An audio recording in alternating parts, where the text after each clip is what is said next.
Welcome to Wizard Team, a Black magical podcast for Black magical stories.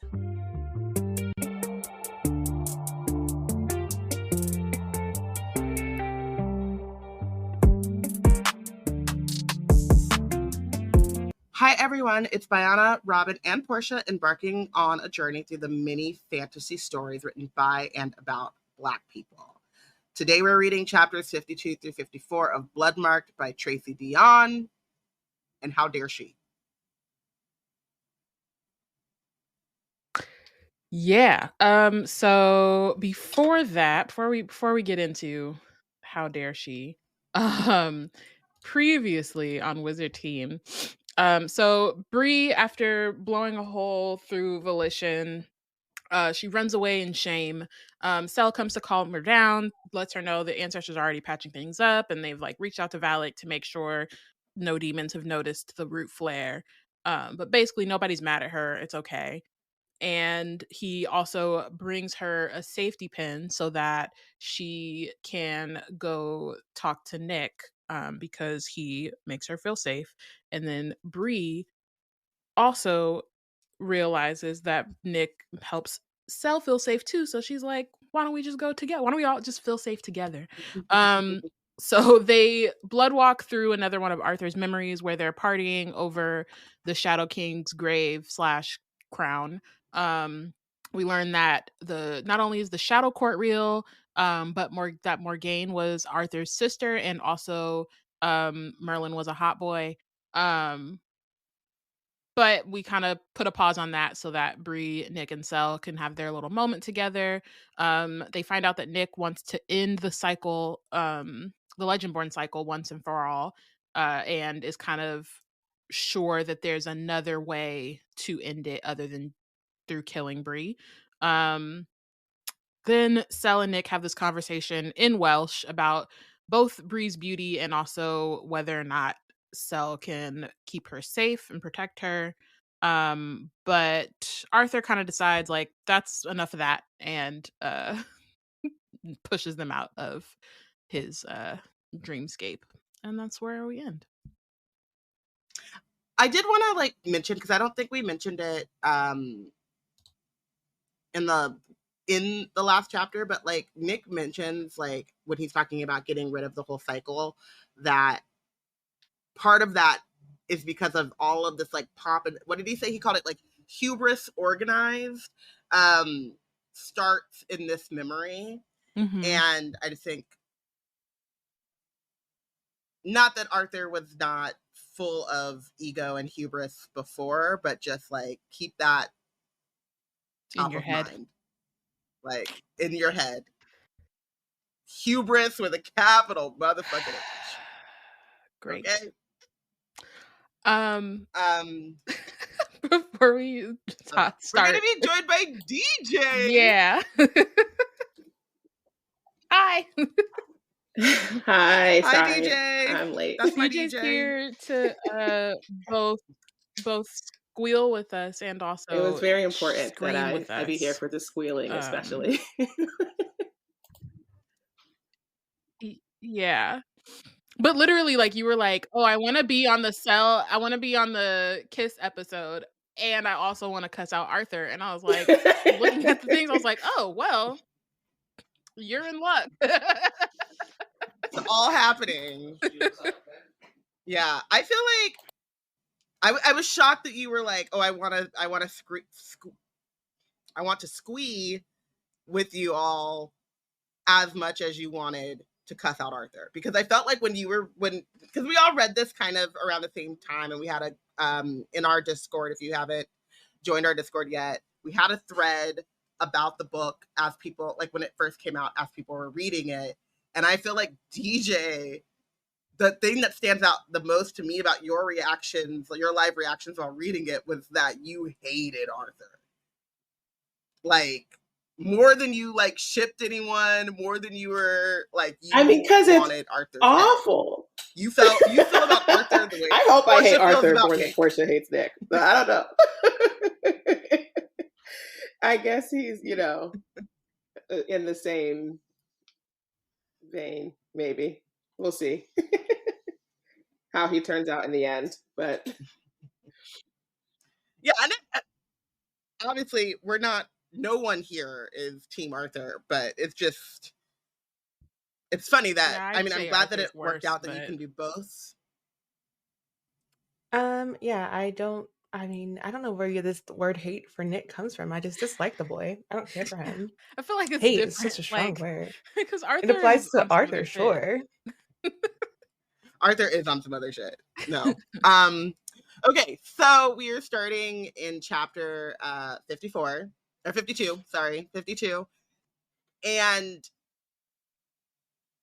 it's after the blood walk, after Cell and Bree return to the woods after talking to Nick, and things kind of go not back to normal, but they just kind of they return to Volition, and Lou and Miss Hazel are like assuring Bree that they're not mad at her, that the ancestors are rattled but okay, because she did bust a hole through their barrier, their protection barrier. Bree talks to Lou about her mother and mentions that it feels easier to talk about, maybe because she's in Volition and surrounded by ancestors, or because she's like actually seen and spoken to her mother, and that her mom is, I forget what she calls it, like living but not here. I had questions about that. It's not, I don't want to harp too much on it because it's a long chapter, but like the way that I understand the ancestors in this world, and we were kind of talking about this like last episode too, is that they do not live in like the other plane so much as like their spirit and their energy is still there, but like they're not gaining new experiences and memories. They're not having like a daily life as ancestors, and they gain new experiences and memories when they're called by a medium like Bree. So if Bree is not channeling her mother's consciousness ceases to be, even if her mother's energy is still like beyond the veil, right? And that's partially why when she was like speaking to her ancestors, I forget which ones, but the one mom was like looking at the spot where her daughter was, because they're not able to like interact or talk to each other unless Bree or unless a medium is helping facilitate that. Is that right? So I just thought it was yeah. interesting that like Bree then like describes it as her mother like living, and I, that's maybe what she needs. That's how she needs to understand it, or rationalize it to feel at peace with her mom being on. But I just thought that it was like, I don't know. I would love to hear from Tracy about like the actual way that ancestors work yeah, in the yeah. world. I kind of assumed it was more of a feeling, living but not here. Yeah, I thought, or when she says maybe after I saw her living but not here, like, yeah, I guess for one, it's just not completely clear how it works. And I also kind of wondered if she just meant like in that moment, like being able to talk to her in that moment. You know what I mean? And not, Yeah. but yeah, I don't know. Yeah, and I mean, it's not like a huge part of, especially this chapter, and it doesn't really come up again in this book because of shenanigans. But it just was something that I've been kind of interested in and like pondering since that last chat, or the last episode where she like channels all of her ancestors into section, and we were talking about like what is that, and even Arthur, like how Arthur talks about how he doesn't before Bree, he didn't like speak to his scions. He didn't have any communication with them. So yeah. And I guess kind of in a way we see, but like I wouldn't necessarily like, I don't know that it necessarily means it's how it is for like root crafters, just because, it's a different I mean, it's not a different magic system, but in some ways it is, and like the way that they approach it. And like we'll see. I don't know if it's next episode or not, but just like how Bree experiences being in that, like or at least in Arthur's kind of like. I feel like it's kind of like a dreamscape. It's like part memory, part not, and it's like you're just kind of living in this. I don't know if it's like a perfect world purgatory. necessarily, but like I don't know. Yeah, it's very interesting to think about and think through. And also because like Arthur is making plans now that he's awakened and he knows Bree's powers and stuff. And I don't know if that's because we'll kind of see later on, but like, yeah, it's just like it's an interesting thing that I would love to know the mechanics of. Anyway, so Bree is kind of has like decompressed / felt like contrite about her outburst and busting a hole through the barrier. And so she hasn't touched Root in a week. Or it takes her a week after that incident to touch Root and to start practicing again, which is like the whole reason why they're at Volition in the first place, is for her to learn how to use ether without Arthur and to use it offensively and not defensively, not when she's just in mortal peril. So she but I don't even think she goes back to it though. What do you mean? Like she asks to use the ether but not the root. Like she just doesn't. It seems like she not abandons it, because I'm sure she assumes that she'll have more time. But I guess I assume that she just hadn't been using it at all. See, and I think about it interchangeably. What do you mean? I know when she says like I have not touched Root, it's because she's not calling on her ancestors for the power. And then when she talks about ether, she's thinking about it from calling on Arthur for the power. I still think Root and ether are the same thing, and it's a matter of how you get it. It is, but I think it's not that it's different, but she uses the distinction so that we know when she's calling from her ancestors and when she's calling when she's calling from Vera's line and when she's calling from Arthur. Could Vera's line right, but I think block her Root in the same way? I don't think so. Yeah, they cannot answer her, but they can't like answer her. Like if you stop her Root. Control. They're not awake in the way that Arthur is. Right. Yes. But I'm saying I guess I'm saying if Bree wasn't a scion of Arthur and she was just a root crafter, if she, like Mariah, for instance, if she goes and gives offerings to her ancestors and they don't respond, she can't use root. I think it could be because they're not giving it to her. Bree can because it's tied to her blood. And because she's a scion of Arthur, because she's a blood. Right. Like, the root being tied to her blood is separate from the Arthur piece. Like I like the root would be tied to her blood regardless. But I think that maybe my understanding of root was kind of like, yes, it's passed through your family, but like the offerings and things you give are to, like, I think if your ancestors don't necessarily answer, can't others step in? Like, I don't think it's just like, I think if Bree's, so like if Vera or whoever, maybe didn't accept Bree's offering, being at somewhere like Volition, there are other ancestors there. Like there are other root practitioners that can provide that magic, right?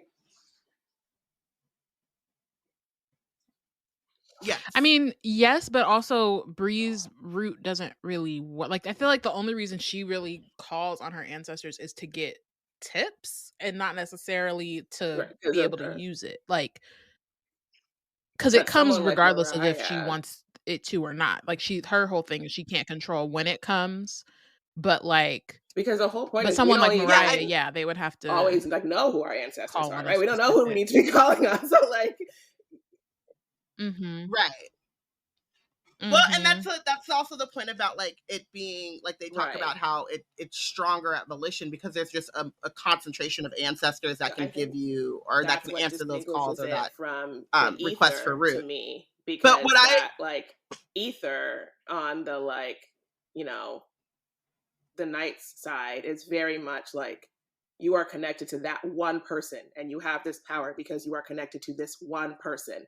And like disconnection from them or even just it not being activated, right, means that you cannot tap into it, which is not the case with like the root system. Yeah, but I'm saying like the root and ether, it's the same magical energy. It's magical energy and then the difference is how the living gain control of it. So for the Legendborn, it is because of basically they're basically all blood crafters. And that is tied to that, like you said, like that one ancestor, and the power and things are very much tied to their lines because of how they made that bargain. In the way that Valak talks about, you can steal, bargain, or barter. They basically stole it? Well, they didn't steal, they bargained for it with those scions or knights or whatever. Anyway, point of that, their knights stole it and then bound it to them. They don't bargain for it. They're just born with it. But also, it's like it is also the barter because their life force is being drained earlier because it's the deal is that their life force goes earlier than their normal. I don't know if it's a deal so much as it's just a consequence. I mean, is that like we don't know what Merlin was up to? We don't know how that actually happened. So it feels that's the part that feels like a deal. Kind of feels like what happened with Vera not knowing that there was a deal. I don't know if Merlin actually knew. We'll have to get into Merlin. Yeah, but I mean, the way that they kind of like at least rationalize it now is that it's more like they stole it, but there was still a price. But maybe that is just maybe there is no real way to like steal it. Maybe it really is only like bargaining or. Yeah. So just to get us back on track, because this is already a long chapter. But yeah, I just want to add the note that so you're like when you're pointing into the phrasing of like that she wants to call Aether without Arthur. I was on the same page. I was like, if you're calling Aether without Arthur, wouldn't that mean naturally that you're doing something that you wouldn't be looking for his assistance? You wouldn't be looking for like his weaponry or his like armor. You'd be looking for something because like he's interlaid in it. So if you're trying to go without I think she Arthur, means without. I got when we kept going with the chapter, but I was like, girl. Let's be clear in our mind what we're doing because Arthur it's a package deal. You can't remove the thing from Arthur. There's no way for you to do that. Right. And that's also why I thought that the phrasing of this, like we're going back and forth. This is one sentence. Tracy, how dare you again? I mean, the sentence is, I have not touched root in over a week, but one morning I asked Lou if I can practice using Aether without calling Arthur. And so to me, it's like root and ether are interchangeable there. And then it's like, so if you're doing it without calling Arthur, then are you not asking? I think Bree is just confused. From the ancestors of Volition? That's not what she's saying. That's not what she's saying. I think you're confusing yourself. I think she's confusing you. She's saying that she hasn't here. When she refers to root, she's only talking about the line of Vera and her like black ancestral magic. Right. So she's saying, I have not touched that in a week. She's specifically asking for permission to use ether because it comes from the line of Arthur. She's saying without calling. She's saying using it without Arthur, like she was in the first scene of or not the first scene, but at the very beginning of the book where she was out in the field trying to call the armor. Oh, so not letting Arthur in. Not letting Arthur in, not trying to blood walk into his memories, not trying to ask him for help. Just trying to call the ether itself. And it's different because it's not from her like Black Okay. ancestors. She's calling it from his. If he was not fully awakened when she was awakened, if that makes sense, if he was not possessing her and wasn't like fully awake, just what any other Legendborn so like would be able to call. The way in which William calls Ether, or like okay. That's see, what that did a number on me. And all of my notes, I was like, this is like we're on page 1. I have so many questions. Okay. Fine. I confused myself, but Brie also confused me a little bit too. She was just asking because Arthur is not. That's not her. That's not her Black people magic. So she's checking that the ancestors are cool with her calling the white man's magic.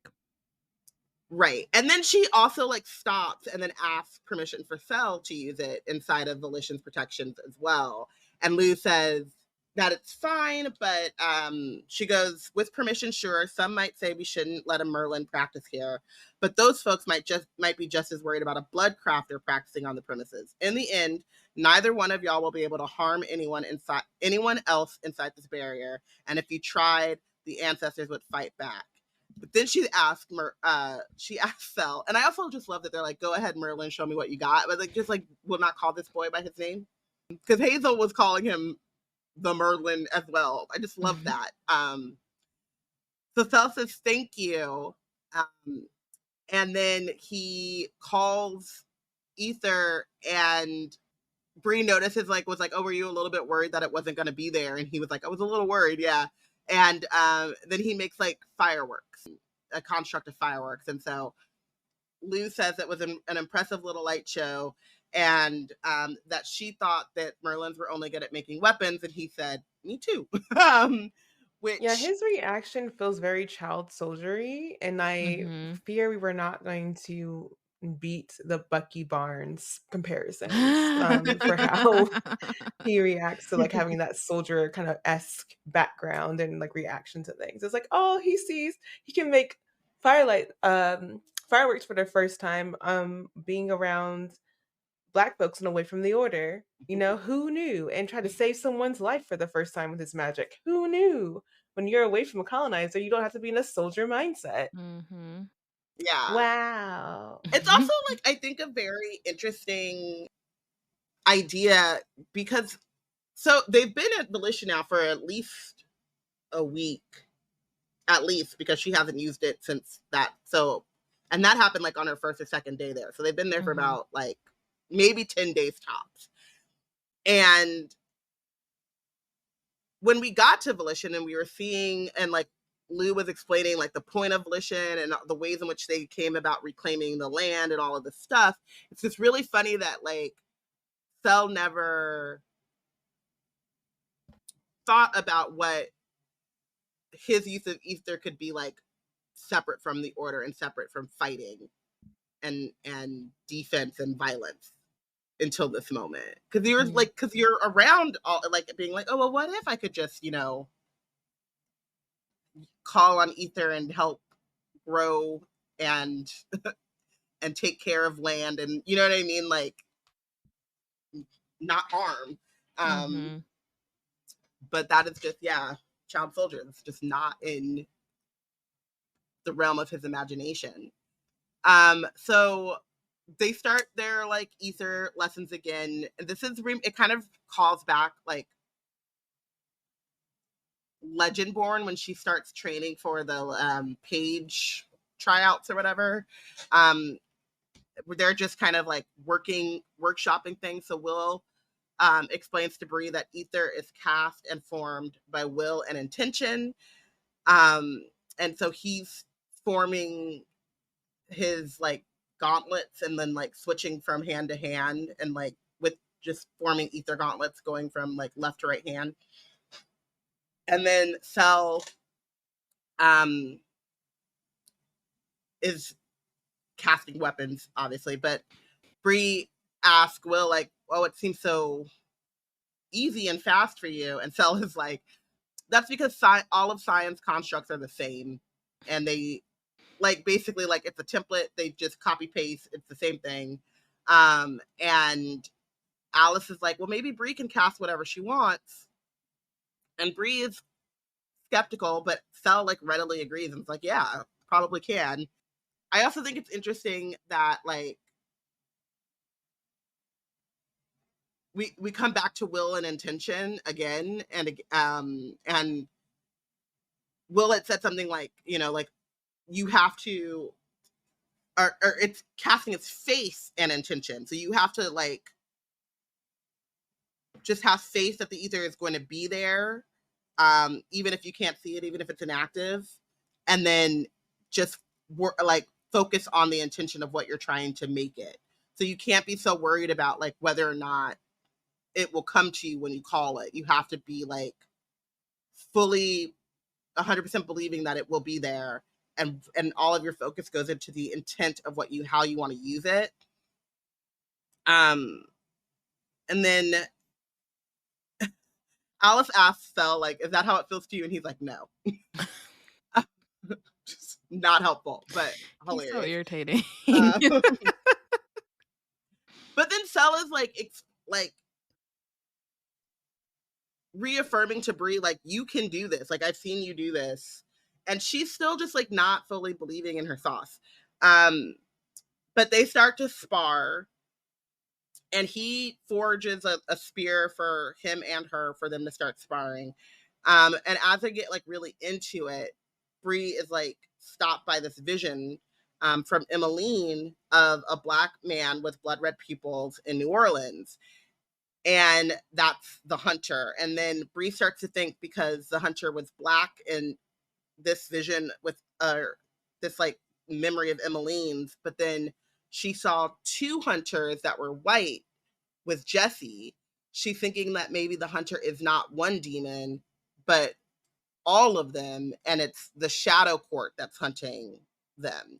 And I'm like, or these memories are hundreds of years apart, or not hundreds, but like decades apart. Mm-hmm. And he's a demon. Yeah, so he can like. So maybe he's just wearing different skin. Mm-hmm. Maybe he's just changing his appearance because it's Erebus, my friend. Is it just me, or is it especially dastardly that the one time he sits and watches one of the, well, not Matthews, whatever, the line of Vera, her maiden name, the line of Vera, is when he watches one of them dies as a Black man. Like, how rude. Like, Erebus, you are a little dastardly, little scuzzy kind of man. Because it's like one of the skin folk is over here like, only person I hate as much as Arthur. I'm take really? Like, literally. Crazy of Tracy to put like literally. So many people I hate. Let me have some popcorn. Here we are. Oh my gosh. Tracy did it for you. Yeah, I mean, I think we don't really get a sense of like, I mean, they're in the French Quarter in New Orleans. I kind of just understood it as he puts on the face or the body that's gonna like blend in to wherever he is the most, or help him get to where he's going. And so I don't think that's true for whatever, because like there's so many occasions and yeah, it doesn't. It feels pointed. It feels pointed. Yeah, I was like, that's another layer though that I just didn't think about. Not to say that it wasn't. It's not that. It's just like, yeah, it did. Yeah, but it's not like you can. I mean, maybe you can make me dislike him more. Can't make me dislike him less. That's for sure. So, all right, they're just notch up the hate a little bit. So the next day is Bree's birthday. It's November. Alice makes a cake and they do a little bit of a celebration, and it's a nice little reprieve, but at what cost? Deserve reprieve. It's literally. Yeah, but we also like it's not like it's like, I don't know. It's a little reprieve as well too. It's like not even only at what cost, but it's like could we have gotten like a 2 days of niceness out of this. No, just it's like hours. They have like cake and cupcakes. They can't even have a full cake. They don't even have the ability to do full cake right now. You can't have multi-layers. You can't have an ice cream cake. You gotta have cupcakes because that's all we got for time for on the road. Like, and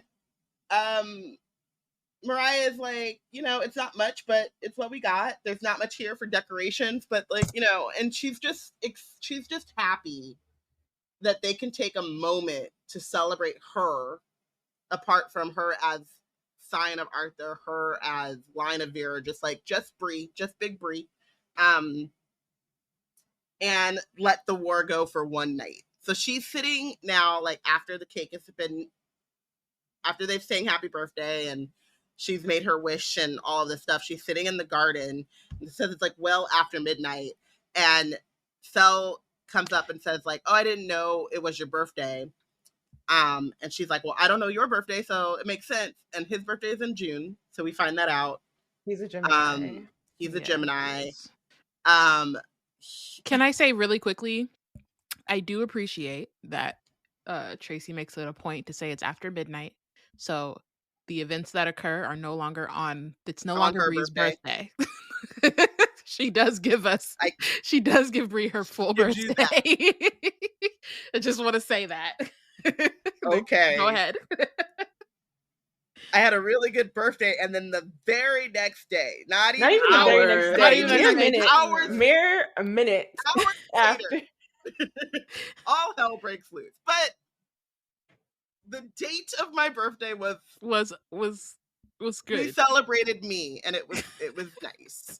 I also think it's really funny, this like little bit of like, oh, I didn't know it was your birthday, and I don't know your birthday. It's because y'all, it's only been 3-4 months. And 3-4 months of chaos, right? Like not even normal like friend conversation, just like we fighting every day. And half that time because she was a demon. He was trying to murder her before he even knew her birthday. Trying to murder. She's like, oh, so his birthday must have happened a couple of months before we met. And you thought I was a demon and you were trying to murder me. Mm-hmm. So we weren't even acquaintance. We weren't even on looked at your ID basis. Don't even know basics. And now we are calling each other Carry-On, hiding in the woods, going on blood walks with our throuple, like triple dates. Blasting demons that are masquerading as seneschals, you know? Right. Oh gosh. And don't even know each other's birthday. Like holding together your viscera with the my magic. I'm gonna talk viscera. I just was yes. Did all of that get you a man? Okay, you know what love is? Love is holding together your viscera without even knowing your birthday. Okay, the essentials. Wow. So Sel then is like, I have a present for you, and he's like, it's a present, not a gift. And they leave the wards behind. Can I just say that because y'all know me and how I distrust everything and suspect everything, and on paper, Sel coming up and being like, let me take you off on your own at a very crucial time within the setting is like, is this Sel? Is this a decoy? Is something afoot?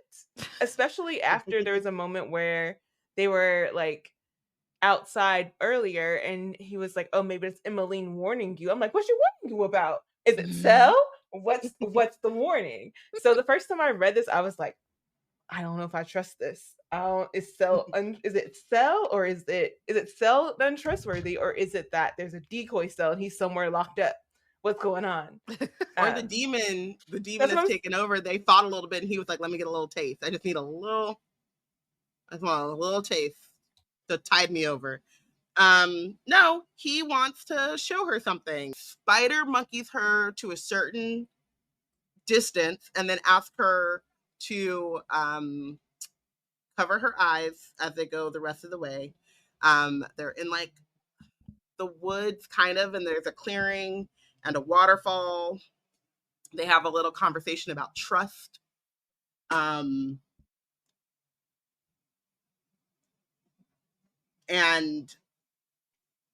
he's he like jokes about how he has no faith in her ability to follow instructions, and so he also covers her eyes because he doesn't trust her to like actually close her eyes and not look, but then also tells her that, well, she asked him about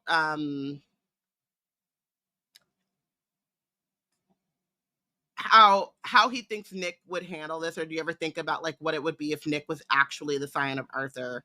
And he tells Bree that she's handling being the Scion of Arthur much better than Nick ever did, and that he had his own little rebellion, and it sounds very much like White Boy Rebellion, where he starts drinking. With once-borns. Like, Cell is very like, he's like, I have to be clear. He wasn't drinking with Tor, he was drinking with once-borns. Yeah, drinking plastic bottle vodka behind the bleachers with once-borns. And then she's like, not studying? He's like, oh no, he studied, he just studied drunk sometimes. And then just kind of like talks Bree up about how she's been handling being the Scion of Arthur. And also, like, I think that there is well, he says too, he's like, the point is you are leagues ahead of Nick, you're ahead of all of us, and one of his deepest hopes is that one day she will finally believe this about herself, but alas, she's too stubborn. And Bree jokes that one day she'll start buying into her own hype to prove him wrong. And I am screaming at her in my head, now, buy into it now, right now. Yeah. No. Right this moment, please. It's a journey, you know? Book 2 of 4. And as someone, I mean, we already talked about this, as someone who has like self-esteem issues and like a deep issues believing good things about themselves, I get it. It's very relatable. But I'm also not the Scion of Arthur, and there is not a demon hunting me, the Demon King hunting me. So I can get away with stumbles like this. But her ass is about to be taken for a ride. Anyway. So then they've broached the topic of Nick a little bit, like how he handled being the Scion, and Bree asked him about how he feels about Nick. This is also when I was like, oh, we're not getting the throuple that I've so wanted, because like Cell says, like the Nick that I not deserve loved is gone, or probably. To be clear, I'm not against I am here. I mean, I will say, I'm not here for that one. Nicholas gotta go. Oh my gosh. So what is it? So Cellbrick is Cell, Bree, and Nick. Is it Cell, Bree? What is it without Nick? I've seen a couple different ones. Like, I don't know that it's. But that's where DJ is firmly at. Nick gotta go. So open. So funny. To maybe Will join in the party. I don't know. Anyway, no, Will doesn't matter. Will can't join the party. But I'm just saying, no, he doesn't want to. He's he's not that. No, thank you. It was very true. So, I will say though, any of that, no. Yeah, I will say though, and I feel like the more because I guess this is now like I've read both books 3 times. I think. Mm-hmm. I lean more to just like Bree ending this on her own.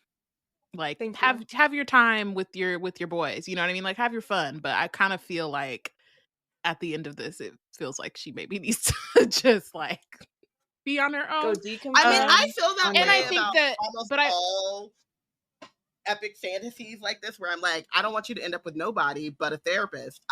Yeah, but I also think that like I do appreciate this like conversation about or just like Cell's kind of like what's the word? It's like he's characterizing like introspection, like kind of like yeah, I guess introspection's the word, but just like his kind of understanding clarity on like how the nature of that relationship and what it was.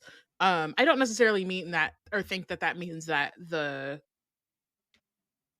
triangle is off, because it, you know, these things, a lot of things have happened just in these 4 months, so you know, it's not to say that like that means that it's dead, but I do think it's like an important distinction, that the way that he like felt for Nick was not healthy at all and is not something that he wants.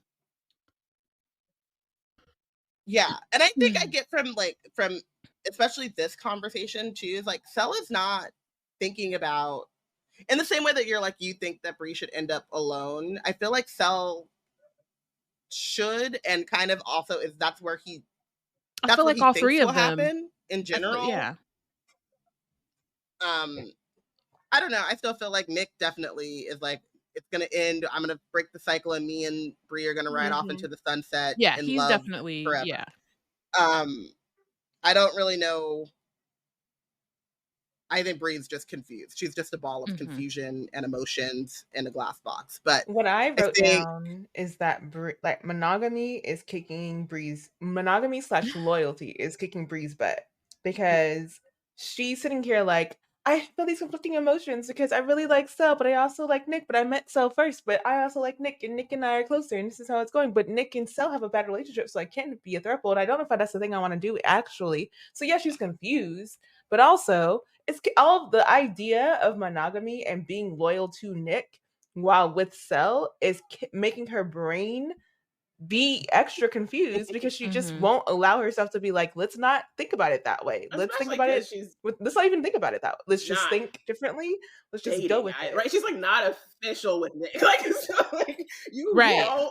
this. She's man. on the road. Well, that's what I was gonna say too. Is like no, nothing. Yeah. And though I also think part of it is that like if that was just the story, if that was the A plot, right? She would have all the time in the world to work out her feelings, but like she doesn't have any time to figure out how she's feeling. She doesn't have time to really like work through it, or for it to even really feel important, except for in these like very tense or intense moments with you know what I mean, like high emotion, nothing matters, but then like 2 seconds later you're being like the Mageguard are showing up, you know what I mean, like you don't have time. So I think that that's also part of the problem, is like she has these moments and she's like, I don't know how I feel, I don't know what to do, I don't know whatever, but like also I gotta table it anyway because Erebus's ass is at my door, and you know, like, so it's just so the Mageguard is continually telling her she only has 30 minutes, right? And so she doesn't. She's like, I actually don't have the time. So yeah, and I think that like for Bree as well, she's also stuck on what I mean.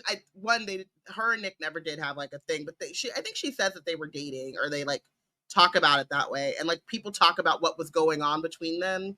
So I think she kind of thinks that they were dating, even though they didn't have a conversation, because he swiftly became a damsel and was taken. And I don't think they had a label, but they before were they definitely could have their dating. conversation, his dad tortured her, right? So, you know. Yeah. Not the great foundation. But I think she was planning to have a conversation before he got took. Right. No, and I think that she was still in that, like, in her head, I think that was a conversation they were going to have before he got to, remember, because he chose her. I mean, I guess he got kidnapped the first time, they were going to talk, and then he got kidnapped again, but they were going to talk then too. So, you know what I mean? So I think that they both were intending something, which maybe was not wise, but they were both intending to put a label on it, or whatever. I think it as she's in her "Are you that somebody" era when she really needs to be in her "We need a resolution" era.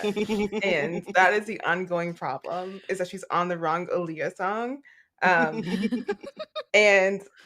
it feels like every time we get with like her in this moment with like Cell, we'll get in deeper, but like also with her moments with Nick. With Nick, she's had a bit more time to kind of like boss up in her courage and confidence to talk to him about like her feelings, whereas she has not had that with Cell, and part of that is because of that loyalty monogamy thing with Nick in her head. But it's just like frustrating because it's like, again, we're like, you're on the wrong.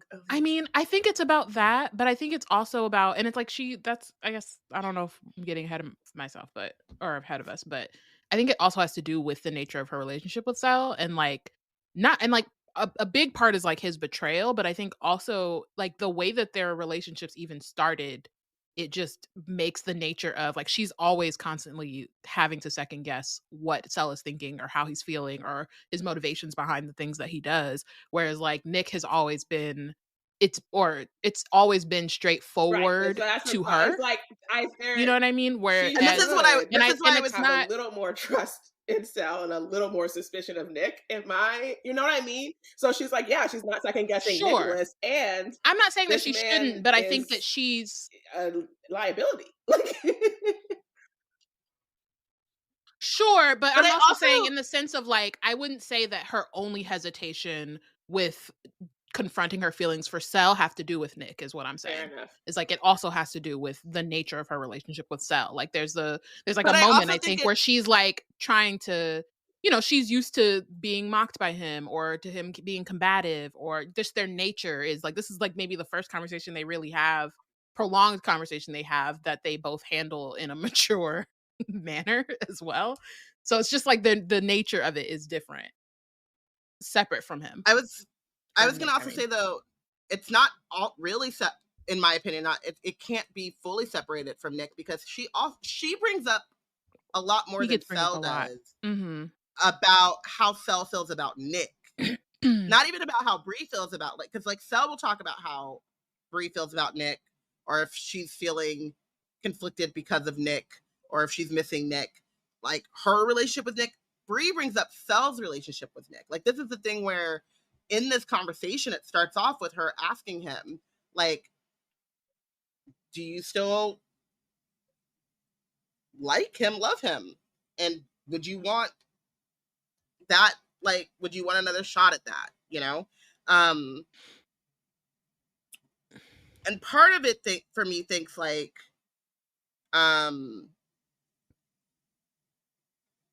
because she asked, like, I know you used to have feelings for him, but do you now? And that's how they got cheated. And he brings up the fact that it was a toxic relationship, and that Nick doesn't exist anymore, and also like there was a lot of outside stuff put on his understanding of their relationship. But I think that one of the things about that for Bree,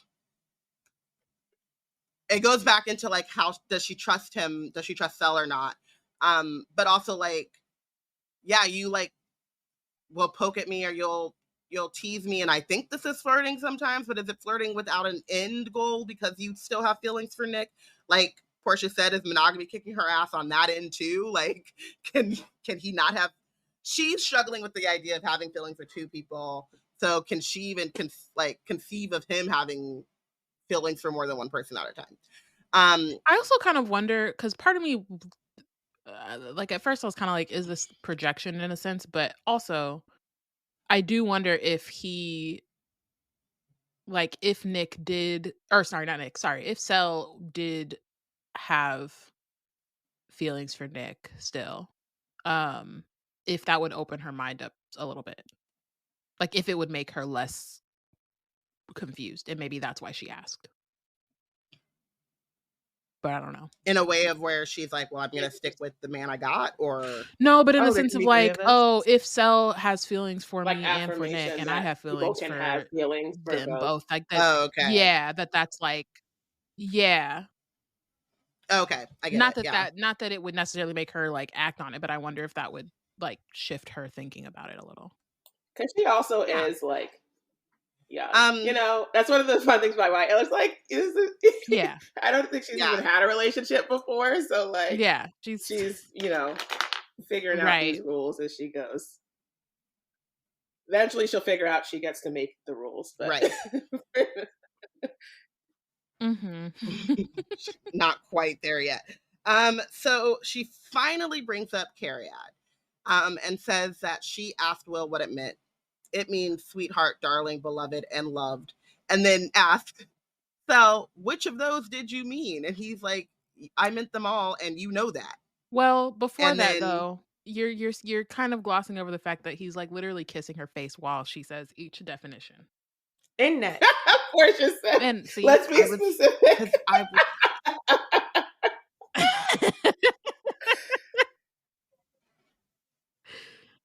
I was glossing over it because of I was gonna. Okay, he reaches. He's holding her face. He had reached for it when they like got to the Firefly clearing, and says, do you want me to tell you the English translation of Cariad? And she's like, no, I asked Will. So then he says,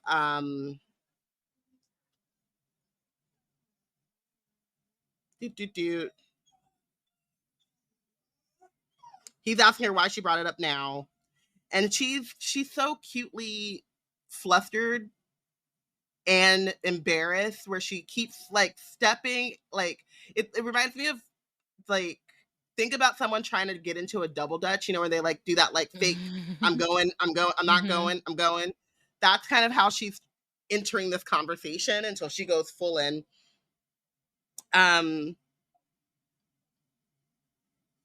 Because she doesn't want to make things confusing.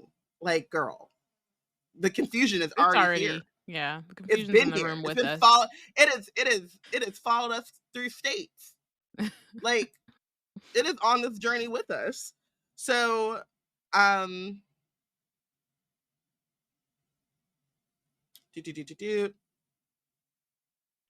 So Cariad means sweetheart, and he grazes his lips across her cheek, and darling, and then does the other cheek, beloved, forehead, and then it means love, and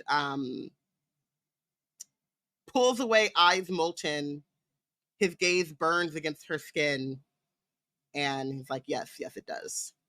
So then he's like, I understand. You wanted to know that I felt this before the mesmer. And that even though you seem to trust me with your life again, you don't trust me with your heart. And that if she doesn't believe how he feels about her now, he is at least happy that she believed that he truly felt that way about her before. And that can be enough. And then Bree says it's not enough for her. And then she pulls before we do that. Sorry, I want to like point out, like, Cell is not only being like super romantic in this moment, because we have not really dwelled on the fireflies of it all, and there was a waterfall as well, but like he's also being, again, like I said, this is the most mature conversation they have ever had. But he's like being very understanding and like giving her the space to like figure out what she's feeling and what she wants to say and how she wants to say it, and is kind of like taking the time to actually understand her instead of trying to be like defensive or combative in the way that he usually is. I'll also say there's the moment where like Bree kind of realizes that he's touch starved, because he like puts her hand on his face and then he like has this moment. So yeah, there's Stella's being very like he's had a lot of empathy for both himself and her in this moment. Like, I don't know, which we and part of me kind of thinks he was fully chastised from the mesmer thing. He fully, like, he took that deserved lashing and like took it to heart and has not kind of let go of it. Like he's like keeping that lesson close. I think it's that, and because they fought after that though, like at least twice. I think it's that, and I think also, and it's kind of like superficial is not the word, but I also think that it is tied to it being her birthday, so he's like keeping that in his head, because there are some moments in their conversation where it kind of like feels like it might tip over into them arguing, and then they kind of like pull it back. And I don't mean this in like a negative way, but just like I think that it's something to like, I want to make this moment special for Brie, and I want to like, you know, there's like an intention to it that I think that he doesn't necessarily, or either of them really don't have when they talk to each other in other situations. I think it's also like knowing what it's like when you're trying to gauge whether someone's reaction to you is because it's you or it's because like how they just interact generally with folks or whatever. Like I think she's underestimating how much like she's like taking in like, oh, his response to her is because he's of touch starvation. We know he like dated Tor at one point, so it's not, and it's so we don't know if like the boy's been like getting what he needs elsewhere or whatever. So it's interesting that she takes it as him being touch starved, and where it may just be that like that's how he feels about her touching him. Yeah. And she because of the way that she feels about him, she's not going to take it that way because she's trying to make sense of her feelings. And if he feels that deeply about her right now, like, I mean, clearly he does. He called her Carriad, and it has all those meanings to it. She's not in a place to process it. So it's easier for her to process it as like he's touch starved than it's like, this is how he reacts to me touching him. Right. And he's going to say it plain soon. Yeah, but I think it's also a parallel to her whole situation with her powers as well, of just like not really, but like this is like there's this it's this whole kind of, I feel like that's the theme of this, like these kind of chapters, at least the begin, like the build up of like her trying to be like, okay, I believe in myself now, like, okay, I got this, okay, you know what I mean, and like, but it doesn't necessarily feel completely true. It feels like something she's trying to just like like a fake it till you make it type situation.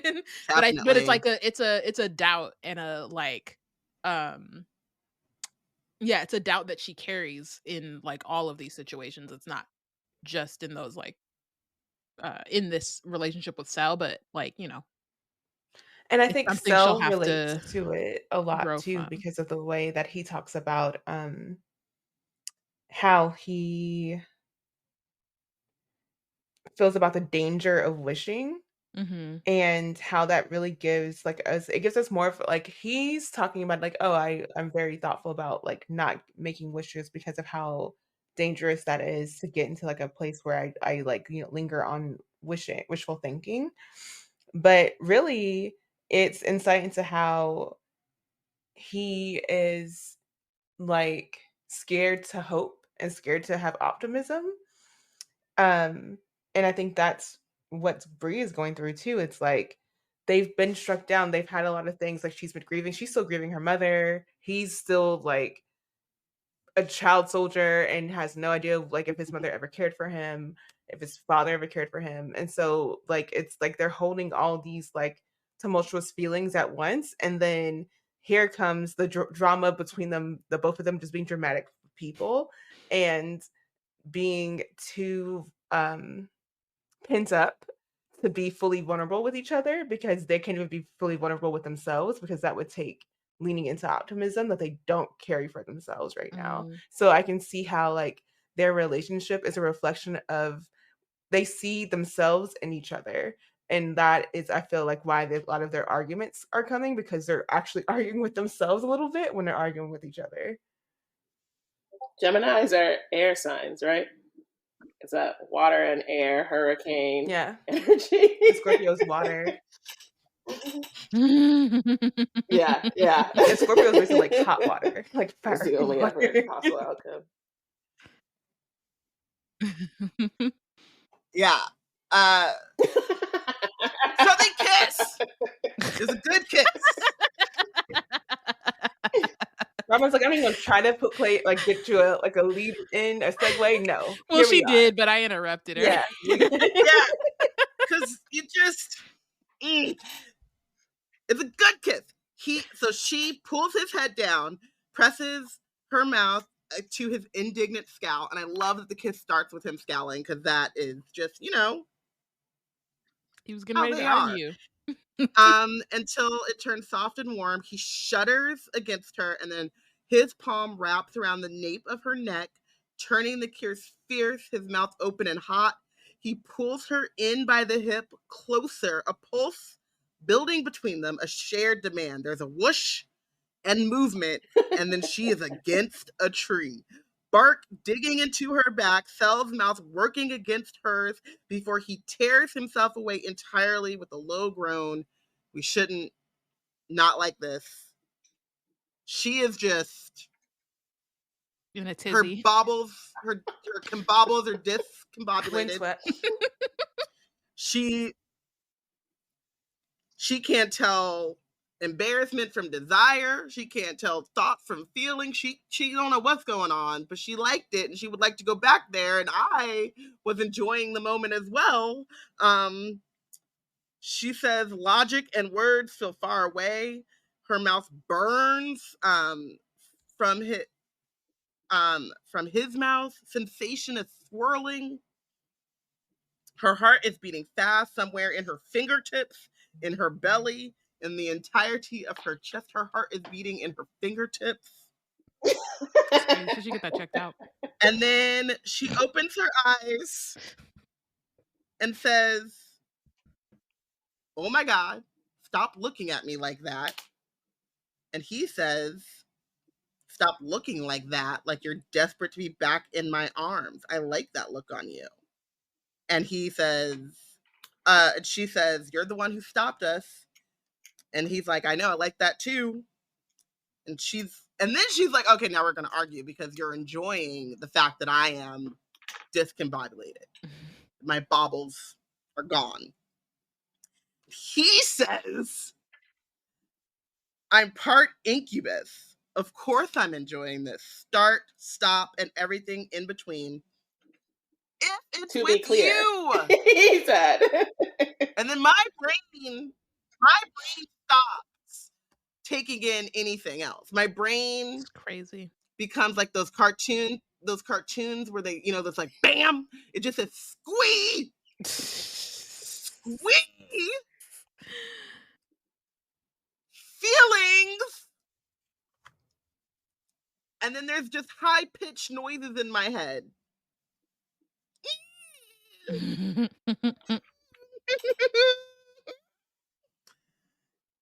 And then Sel says, "It's not that I don't want. I want. But there are too many questions, Bree, between you and me, between you and," doesn't say it, but Nicholas. Yeah. They both hear it very well without the words. And then look at him. He's being mature. This is crazy. Could have never seen this coming. It's funny because their hormones are racing like a speed of light. And that don't mean it's gonna be tonight though, because they got too many issues. There's too many things. Is he the genie in the bottle? He's or the genie in the bottle. You got who's rubbing who the right way? Who's rubbing who? Who has to do that? My God. It feels mutual because if he rubs her the right way, his incubus powers are activated. She rubs him the right way, his incubus powers are still activated. So no matter what, it feels like he's the genie. They're in danger. I'm in danger. We all in danger. Danger is afoot. Okay? Listen, this scene happened and like the fan art, the pins came out, the people fired up AO3. I have not read. Nothing was the same. No, definitely not. That just made me realize I haven't read Legend-born fanfic, except maybe, not to put you on the blast, but I feel like DJ wrote some. But that just made me realize I'm like, oh, I have not perused. I'm very proud of. We need to peruse. I feel like mine ended up being close to the mark. I had a Volition type concept. Yeah. Mm-hmm. Right. It was. Oh, right, because it was before. It was pre Bloodmarked. But whew. Yeah. So win. Okay, we gotta hurry up because this chapter is a long chapter, but yeah, he's just always adorable and hot at the same time, right? Which is it's always both. It's always the sweetest freaking thing in the world, and then also right.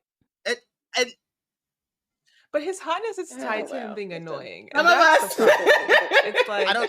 There's no problem with that. How dare you? I feel like it's there's no problem with that. He's the annoying is part of the adorability. It's part of the hotness. It's part of the how dare you? If some of us could disentangle that, Porshèa, we would be different people. How dare you? Tracy has a very specific audience in mind. Mm-hmm. I, again, am here for it. No notes. 10 out of 10. My only note is why did we go from this to where we're going? I know. Let's stay here. Let's stay in this moment. So then she starts to apologize.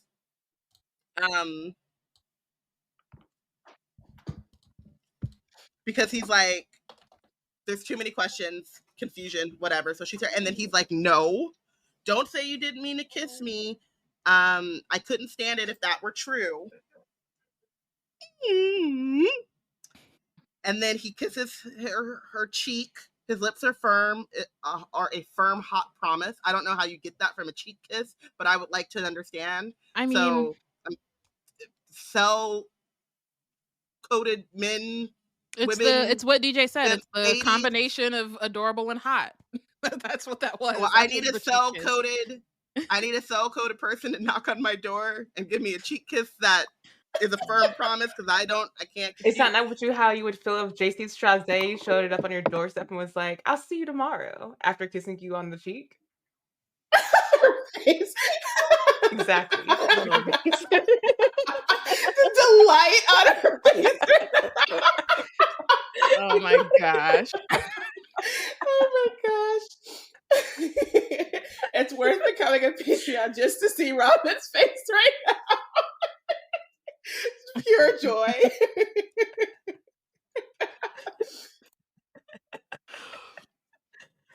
Anyway, so then Bree says, I meant to kiss you, Sel.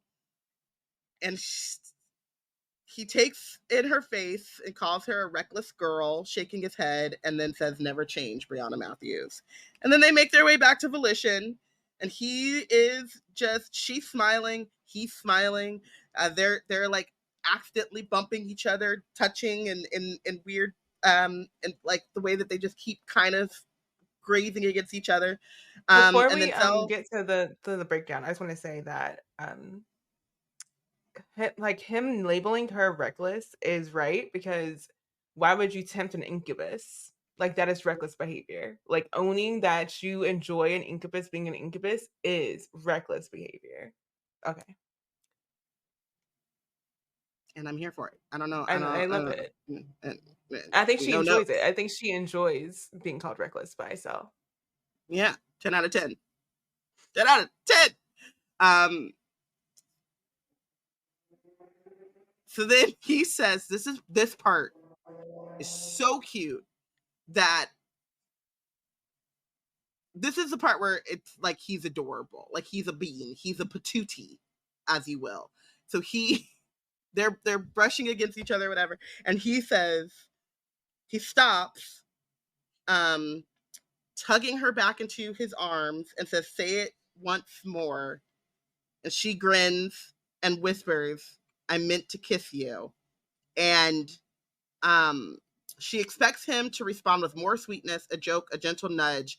But he turns his head at the last minute, says, And then he like stiffens up. His body is a long line of tension as his ears perk up. As his ears pick up something that she can't. He says trouble, yanks her onto his back, and spider monkeys her back towards the border. And as they stop just outside of the border to Volition, they see 10 Mageguard in a semicircle on the far side, hands up against the barrier, trying to break through. And that is where this long-ass chapter ends. After I got everything that I wanted, and it was all sweetness and light, and there was cuteness abound, Tracy said, anger that I had. Here's some Mageguard. I was like, you said that's enough. And that's a wrap. They're supposed to walk back to Volition, holding hands, looking at each other with shy smiles, and then he kisses her on the cheek, and then she goes to bed dreaming of butterflies and happiness and fireflies or whatever the heck, and he jumps up in a tree and just feels love and peace. And then, like, a day after, then maybe we can have Mageguard. We don't even get... But you know what?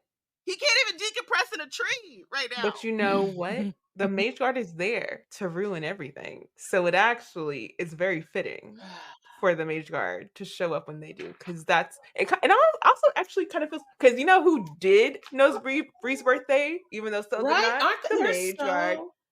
The Regent. Erebus definitely did.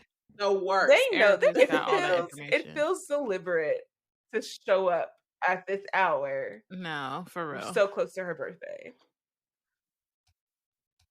Can't let her turn 18. Oh no, a whole year on the road and she's a legal adult? Oh, that would be really bad for them. They gotta show up at the right time. Well, on to less fun things.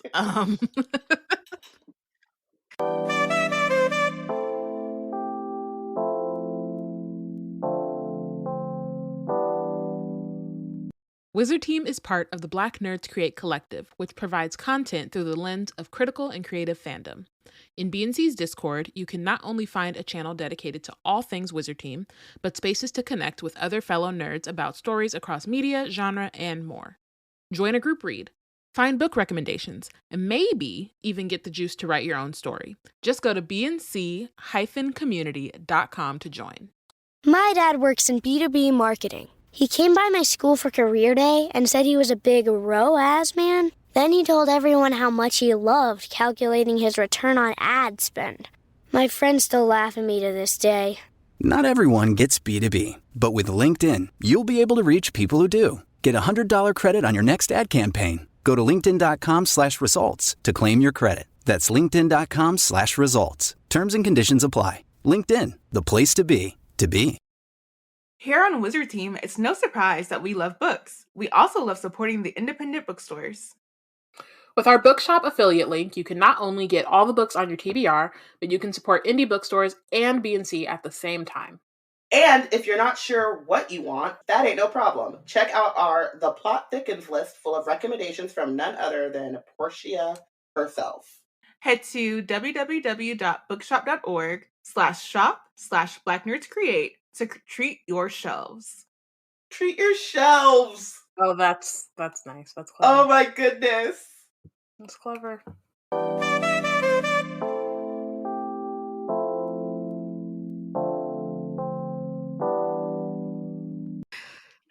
So Bree and Sel get back through the barrier because they weren't seen by the Mageguard, thank goodness. And the barrier won't come down. Like they're not gonna be able to do it. They don't have the sauce. They don't have the juice. They can't get through the barrier.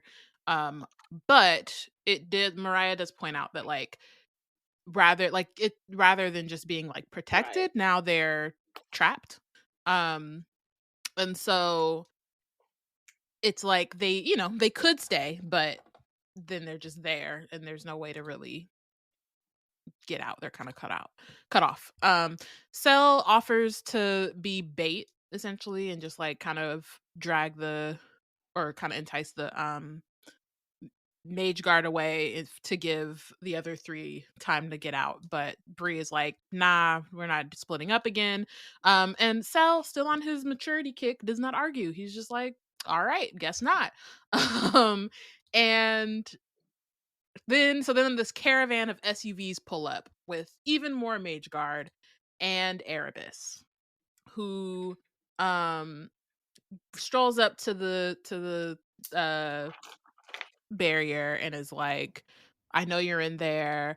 We found your car. Basically, they found the car that they left at back when they went to go save Nick. They left the car there. They tracked the GPS. It's also funny because it's like, did you find it or did you just walk up on it? Because it wasn't like it was like hidden somewhere. Yeah, it wasn't hidden, but he just down that's the street. where I think probably what it was is because he got Erebus got yeeted out of the out of the forest. So by Bree and Cell. He had to find it in the sense that like he had to find his way back to the spot in the first place. Find your way back. And then they traced the GPS. I guess maybe to Valak's lounge, but maybe I don't know. It's not totally clear because I feel like if Valak had seen them, then like there would have been some warning. But they did get to Miranda, who was the thief that Alice exposed when they were there, and she, because she was salty, she snitched. Like, really? And let them you want know. People dead off this? Is that serious, girl? Mm-hmm. I mean, the Mageguard.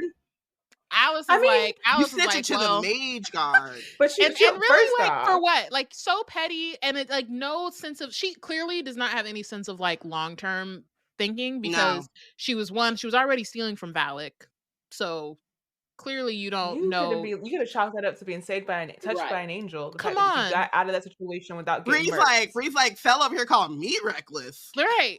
Please. Alice is like, Valak is about to kill her. RIP to her. Oh, she's dead. Like she's dead. As soon as I thought about her situation, I know she's not here anymore. Yeah, she's gone. Not gonna work for her. Not long for this life at all.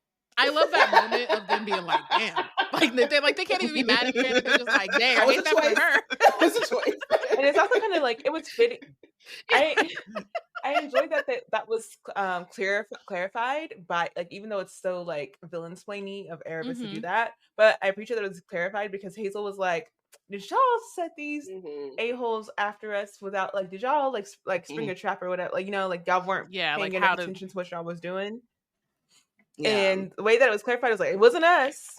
And it's like, and it's the fact that it's on Valak to have a better system in place. I know Valak is like, heck.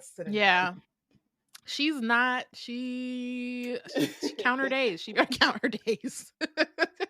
They are not count her hours the same way Bree hours, count her. Right? Minutes. Because like they're days is. Yeah. And Valak is just as fast as the Mageguard are. So yeah. So Erebus he's speaking directly to Bree as though like he can see her, but he can't. And he's like kind of trying to get under her skin. So he mentioned Cell and like, oh, I know Cell, you're probably, you know, you're well into your descent, and like Bree, you can't trust him. And Cell's kind of like, haha, joke's on you, because they're all like, sorry, you can't you can't break this up. We got it on lock in here. Bree is like, if this is the descent, I am here. I would like some more. Oh God. I'm not Firefly. I don't know about you. When you're a demon, you know, but when Cell's a demon, we be on demon time, and I enjoy the incubus. The stop, the start, and the everything in between. We just talked about. Gosh. Oh my gosh. And no complaints here. However, but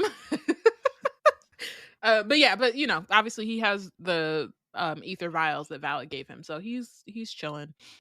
However, we are not chilling because Erebus has Patricia. And this part knew it was coming at some point. They're so freaking infuriating because the way that the hostages, man. It's the way that like Erebus talks, but it's really the Regents. Period. They talk like you should be grateful for what they're giving you. Be grateful, Anya. Every time, it's like everything that their whole like tone of voice, their like inflection is that you should be grateful for what they are giving you, taking from you, whatever. Like, you should only be thankful that I'm here. So he's like, Aldrich wanted to take your father, but I just thought that wouldn't be efficient. So we decided to take your mentor instead. Like, thanks. Like, what do you what do you want me to say to that? This part was I was wondering about, like, does he make a note to mention Aldridge by name as opposed to, like, even saying like Sestra or he said the crown, like, he said the whatever region. So it was like Aldrich definitely was the one who suggested it. You know what I mean? It doesn't sound like. No, I know, but I'm saying instead of it just being like the regents, all of them, they wanted to do that, or I don't know. I'm just wondering everything about this man. I'm like, what is? I mean, I think for him, he's definitely, this whole time he's been kind of trying to paint himself as an ally to Bree, even though his actions are obviously not that. The lesser, the way that he's the way that he talks. Yeah, like the way that he talks, he's like on her side type thing. Yeah. And I think that it helps him to maybe put names on things as opposed to keeping it a little more vague. But it's like, to your point, Robyn, I feel like probably he'll like, because we know the end game is that Erebus is gonna spend time alone with Bree. I feel like divide and conquer is like the usual kind of technique to get people to like join with you and join not. So it's like the enemy of my enemy is my friend kind of thing. And so if he later says something to the point of like, yeah, Aldrich and I have never seen eye to, you know what I mean? Like, if it makes space for him to be able to use that to be like, yeah, girl, I know I've been hunting your family forever. However, we got the same enemy. Aldrich, that guy, like he was trying to go after your daddy, but see how I held you down? Yeah. And I'm also wondering if it's a way of like keeping her from even like fully I don't know, like keeping some suspicion on like even Will and Sel. Like, they are still of this order. They are still, you know what I mean? Like, they chose your side in this against these regions. It might also be how he, I don't know. I don't trust oriented though, because like when you do deals, right, and like sort of get like, you need to be clear on like, okay, this person said and wanted this, so I think it's also part of just like who he is, to be explicitly clear about where intention and will and whatever came from.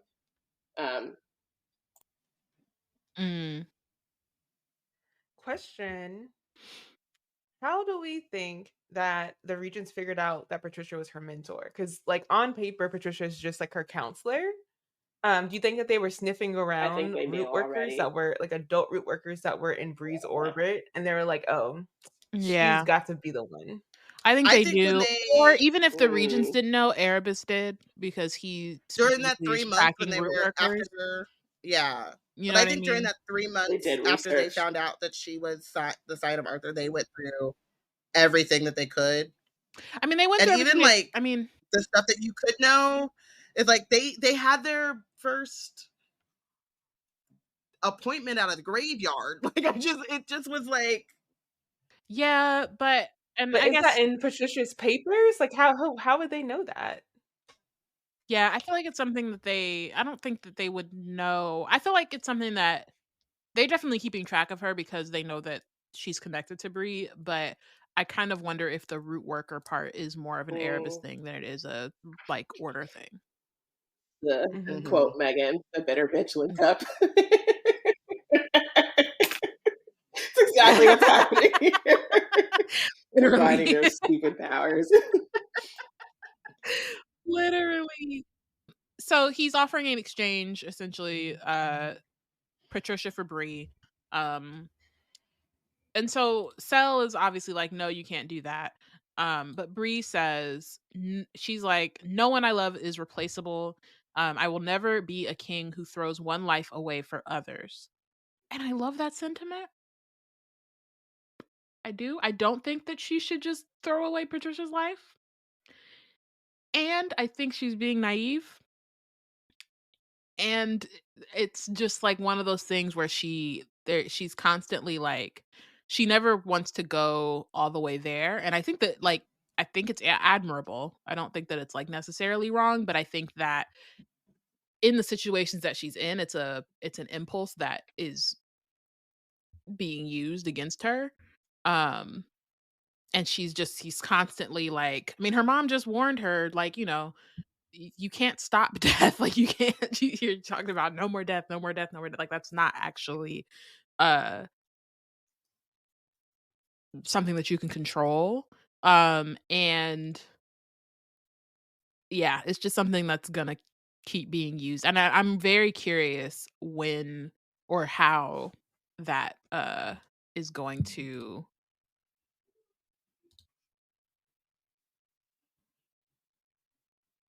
like come into play, I guess, in the future. Like And if when there's a moment finally where she she's finally gonna has have to like kind of confronts that. understand. Yeah. Yeah. Yeah. I think the thing for me is that the thing that's being played here as well, which I don't know how well Eris knows that he's pulling on that string, is on her guilt of feeling relief that it's Patricia and not her father. So Mhm. she's like, at the very least, I can like blanket over that weird feeling of like relief by being like, no one's gonna die on my watch kind of thing. And Mm. it's like, girl, like it's okay to be a little grateful that someone else Yeah. is gonna take the heat instead of the person that you know is more vulnerable I or also like feel is Mhm. like closer to your heart. they're Like not it's Mhm. slick. okay. Again, it's like there's so much manipulation happening at every level because Patricia is worth more than Bree's dad. Yeah. Killing a root worker versus killing a random man, right? Like, Right. so it's like you're playing it like, Mhm. oh, look at us, we're so kind, but also you are This is about lowering like and it's the yeah. defenses of the other side. Like you are taking away one of their strongest people in this. Like it's Mhm. just all so. Ugh.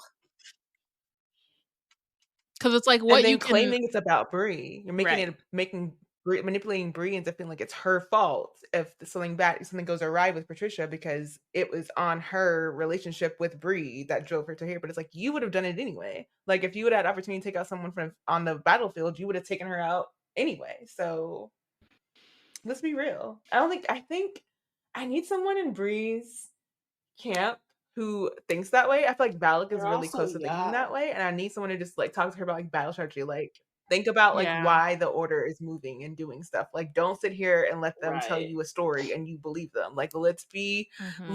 what did she say? What was supposed to Let's do our say? research, mamas. Like Yeah. let's get it together before we just Well, accept her story. I do wonder if this is the moment in which what the order wants and what Erebus wants can start to separate. Not like I mean, he's got like the Mageguard. He's still using the order's like resources and powers and stuff, but I could see it being like we wanted her father because we wanted to inflict maximum pain onto Bree. But Erebus, the Demon King, the hunter, was like, "Now let's go after this root worker because of what you said, DJ." Mhm. And so this is like one of those moments in which, like, we talk about so much, like how you know the order is the baddies when the Demon King can do their bidding and it still aligns up well with what he wants. He's not even having to like. He's playing both sides, but he's not having to do it. It's not that difficult for him. And I wonder if this is actually one of those moments when he actually has to Right. convince them to do something for his gain and not their own. Mhm. Yeah. So Bree decides she has a plan. The way you It say that. involves her leaving the She barrier. decides she has a plan. Stupid plan. Not she comes up with an effective plan. Like this is what she believes deeply. Oh, she decides she knows what to do. We are all Nick Fury in this moment. Like it's a stupid plan and we elect to ignore it, but we can't because But we're we reading can't it. because We're this not is in the what story. she she tells Cell to be on standby in case they are not going to give Patricia back, and then has Will on standby in case anyone gets hurt because That's bound to happen. And then her second step of this plan is to call Arthur. So we're 2 for 2 right now. We're surrounded by enemies. So on all sides. Inside. It's so heartbreaking. Like everywhere.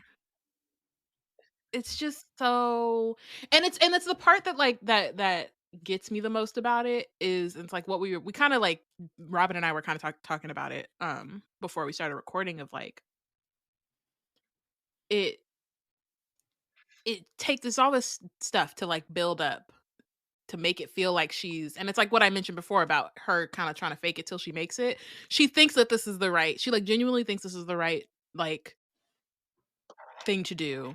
She is feeling like this is not only the only way, but like this is me finally kind of proving myself as like the king, and I can make big good decisions. I can like save everybody, whoop de whoop, and it just goes so wrong. It's like, so she calls for Arthur, tells him to catch up on what's going on. She's like, I don't want to go into your memories, just like, figure, catch up. And so he shuffles through her memories, which is a sensation that she can feel, which sounds horrible. And then she's kind of like, I need you to do what we did last time in the Ogoth, like join with me, we can fight. And Arthur's like, I can best them on my own. To which I say, I think the fuck not. But to which Bree says, fine. This is the point where you like, because you're in the middle of it and she's thinking about it with like expediency and like, we don't have time to argue this point, whatever. He still doesn't, and she's thinking about it from the lens of he's looking at me the way that like the Order is looking at me, like I'm not trained enough, I don't have blah blah blah blah blah, as opposed to what should have been her being like, you know what, never mind, I'll do it myself. On her side, right? Which is like an assumption she should never have made. And that to me is the part that's just so like hard and heartbreaking, and like what, like there's layers to I think she also assumed that like Arthur, she's always considered him her op, but like not that she was his. I think she thinks has accepted what is when he has not, right? Like she is thinking that Arthur has 21st century reason and acceptance of this bloodline and everything that's happened, and is not instead medieval level racist. Like it's giving, and like you'll I'm glad you're here, DJ, because you'll get it. It's like when Naruto used to go and be like, hey stupid fox, give me some of your power, and then the fox would be like, sure, and then eventually the fox was like, no, you give me some of your power. And that's what's happening here. Except they worked it out, and I don't think Arthur and they're gonna work it out. There's not they're working this out. I call this a get out deal with the devil. And the fact that she didn't even like notice that, like the way that he said his assessment of her situation was coordinated against you, the children of Merlin coordinated against you under a strong leader. So he considers whatever is happening there for them to have strong leadership. And I think whenever you're talking about like her lack of consideration of like what Arthur is to her, I feel like the part of that is like her collective consideration of like Arthur figuring out how to use her medium skills before she's able to. And that is the unfortunate part of like her not owning her abilities, is that like, even how does Arthur have a better grip of how to use your medium skills against you than you do for him? And that's not even his skill set. That's your Blood of Vera bloodline. That's not even his. She's too open and honest and not diabolical. And Like, it's so sad because both her and Cell are on this, like, oh, we had too much optimism run out of us, and then look at you, still. Still. She needs some serious Patricia. cynicism. She needs Patricia and counseling sessions because this is so she has not been in therapy for the last however many weeks this has been. Yeah. So Arthur appears before her like a ghost. And Bree kind of looking at him realizes that her hair turning gray is a sign of him, as well as like the blood walk. It's not clear if he's putting up the ether barrier or if it's like both of them, but an ether barrier comes up around the two of them. Before this, Cell was like right next to Bree. They were holding hands, and then the barrier separates them. So Cell's like, trying to, Cell's shocked and is trying to like get through but can't. And I wonder, could he see Arthur? I don't think so. He just sees Bree and a barrier, right? I can't tell, actually. I'm not sure. I couldn't tell at first, because he was talking, like Bree was talking to him out loud, but he hadn't appeared yet. And then he appears, so it's not totally clear if they can see Arthur. But it's clear that they can definitely see the ether. Yeah. And so Arthur like looks at her and he's like, yeah, you're exactly what I thought you would be. And then like goes to touch her hair. I will cut off your hand. Like, what the like, move. Nope. Oh my God. Calling her my Bree. Like, you need to leave. Like, just go. And isn't it Bree in Welsh? It's not my Bree because it's lowercase too. It's like it's like basically my dragon or whatever. Yeah, it's very gross. It's manipulation. So now Cell and Alice are both her. So this is the part where I was just like, oh my God. So Cell and Alice are both like banging on this barrier. And Bree, instead of thinking, oh, maybe I shouldn't do this, instead she thinks of their belief in her. She's like, they believe in me. They think I have the power and the strength. But not Arthur. Clearly they don't right now because they are terrified of what you're about to do. Sis, please. Poor Alice is like, she's like done at thinking this point. Back she's like, girl, can you make a rational decision for once? Bro. She was already earlier talking about you like, drink water. If I wasn't here, you would. Oh my gosh. She's like, oh, I'm remembering what Cell told me about how he thinks I have the power and how Alice told me that she thinks I'm strong. And even Nick, he believes in me. Girl, they are like, they are begging. Like, oh my God. Anyway, Tracy, count your days. So she says, by my blood on my heart to unite us in spirit and in flesh. I hate it here so bad. So, and it doesn't get like less, like knowing what's coming, it doesn't make you less angry. So together they pass through the barrier. Erebus is surprised because he kind of notices some of differences in Bree's appearance. So like her little white highlight, and then also I think her eyes are blue, or at least they're doing something other than what they usually do. But I think they're Arthur's eyes, if I remember correctly. And then he has Olsen let Patricia go. I will say, again, as a demon, Erebus does take bargains seriously. So he's like, all right, Olsen, pass her over. Patricia is like, can tell that what's happening with Bree as well, and is like, what are you doing? Don't do this. But they send her back through the barrier, so she's safe at least. And then Erebus and Olsen grab them, but Bree and Arthur say, we agreed to cross the barrier. We never agreed to go with you. So they cast the ether armor, the sword, summon a sword. It's not Excalibur, but it's time to get to work. It's all great. Tracy's very great at writing action scenes.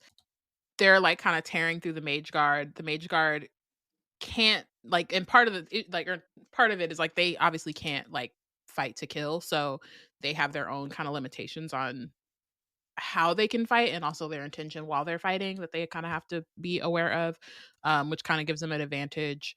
But also like we're also seeing like we have these moments of Bree using Arthur's strength, and it's usually like a kind of one-off thing where she's like, okay, I gotta channel Arthur's strength or whatever. But like in this situation, you kind of see how like, and it's the same. I mean, it's the same as before when he showed up in the Ogoth and he was fighting hell bears and shit. But like, I think it's a little bit more um stark in this situation of like we've been running from Merlins and Mageguard this whole time, and they've been like kind of this like terrifying presence this whole time. And then in this situation, like they're just kind of mowing through them. um so so there's that. Cell comes out to help because he doesn't fucking listen either. No. None of them have any sense. So he's coming out fighting. He's like, I got my powers back. Let's go. Immediately gets clocked by Erebus because what did you think this was? Anyway, they're it's like oh man. The worst part about it is like Bree and Arthur as like their little group or whatever, they're clearly like doing well and like winning, but it's the whole time it's just like this is horrible. Like all of this is going so wrong, and I can just feel it's going wrong, even though it's written so well and the action is there and but so they're still tearing the Mageguard up. But then the other thing too is like Cell going down. It's like the things that you start to like clip. Like this part of the chapter is written in like the like plural, I guess. So it's like, you know, we do this and you know, us and all, you know what I mean? So it's both of them together. But you can also kind of tell where Arthur is taking over because there's like this lack of concern. And there are parts where Bree obviously kind of like peeks through too when the concern comes, but you can kind of tell. So like Cell goes down, but there's no stop to like see if he's okay, or it's just like it happens and I keep moving, or we keep moving. So they're tearing up the Mageguard, but they also keep coming. There's a lot. There were 10 initially to like scout the place, but then all them SUVs came and it was a whole like it's an army of them. So they take 2 down, 2 more pop up, that kind of thing. They like Hydra in that way. But then they all go down, including Cell, because now Alice has come through the barrier. It's almost as if Bree could have coordinated in discussion with Alice a plan, a strategy, perhaps. With all of them. She's had this EMP thing this whole time. You could have been like, okay, I'm going to go outside. And then, Alice, you're going to come out. You're going to press the thing. We're going to grab Patricia. We're going to come back in. And we'll pop back in. It's almost if Bree had taken a moment to trust the people around her and have a discussion with them instead of telling them to trust her, much like the Arthur in her head would want her to do. And it's again, but it's also like trust her, but like you still got to know the plan. I'm not gonna let you die. So is this part of the plan, Bree?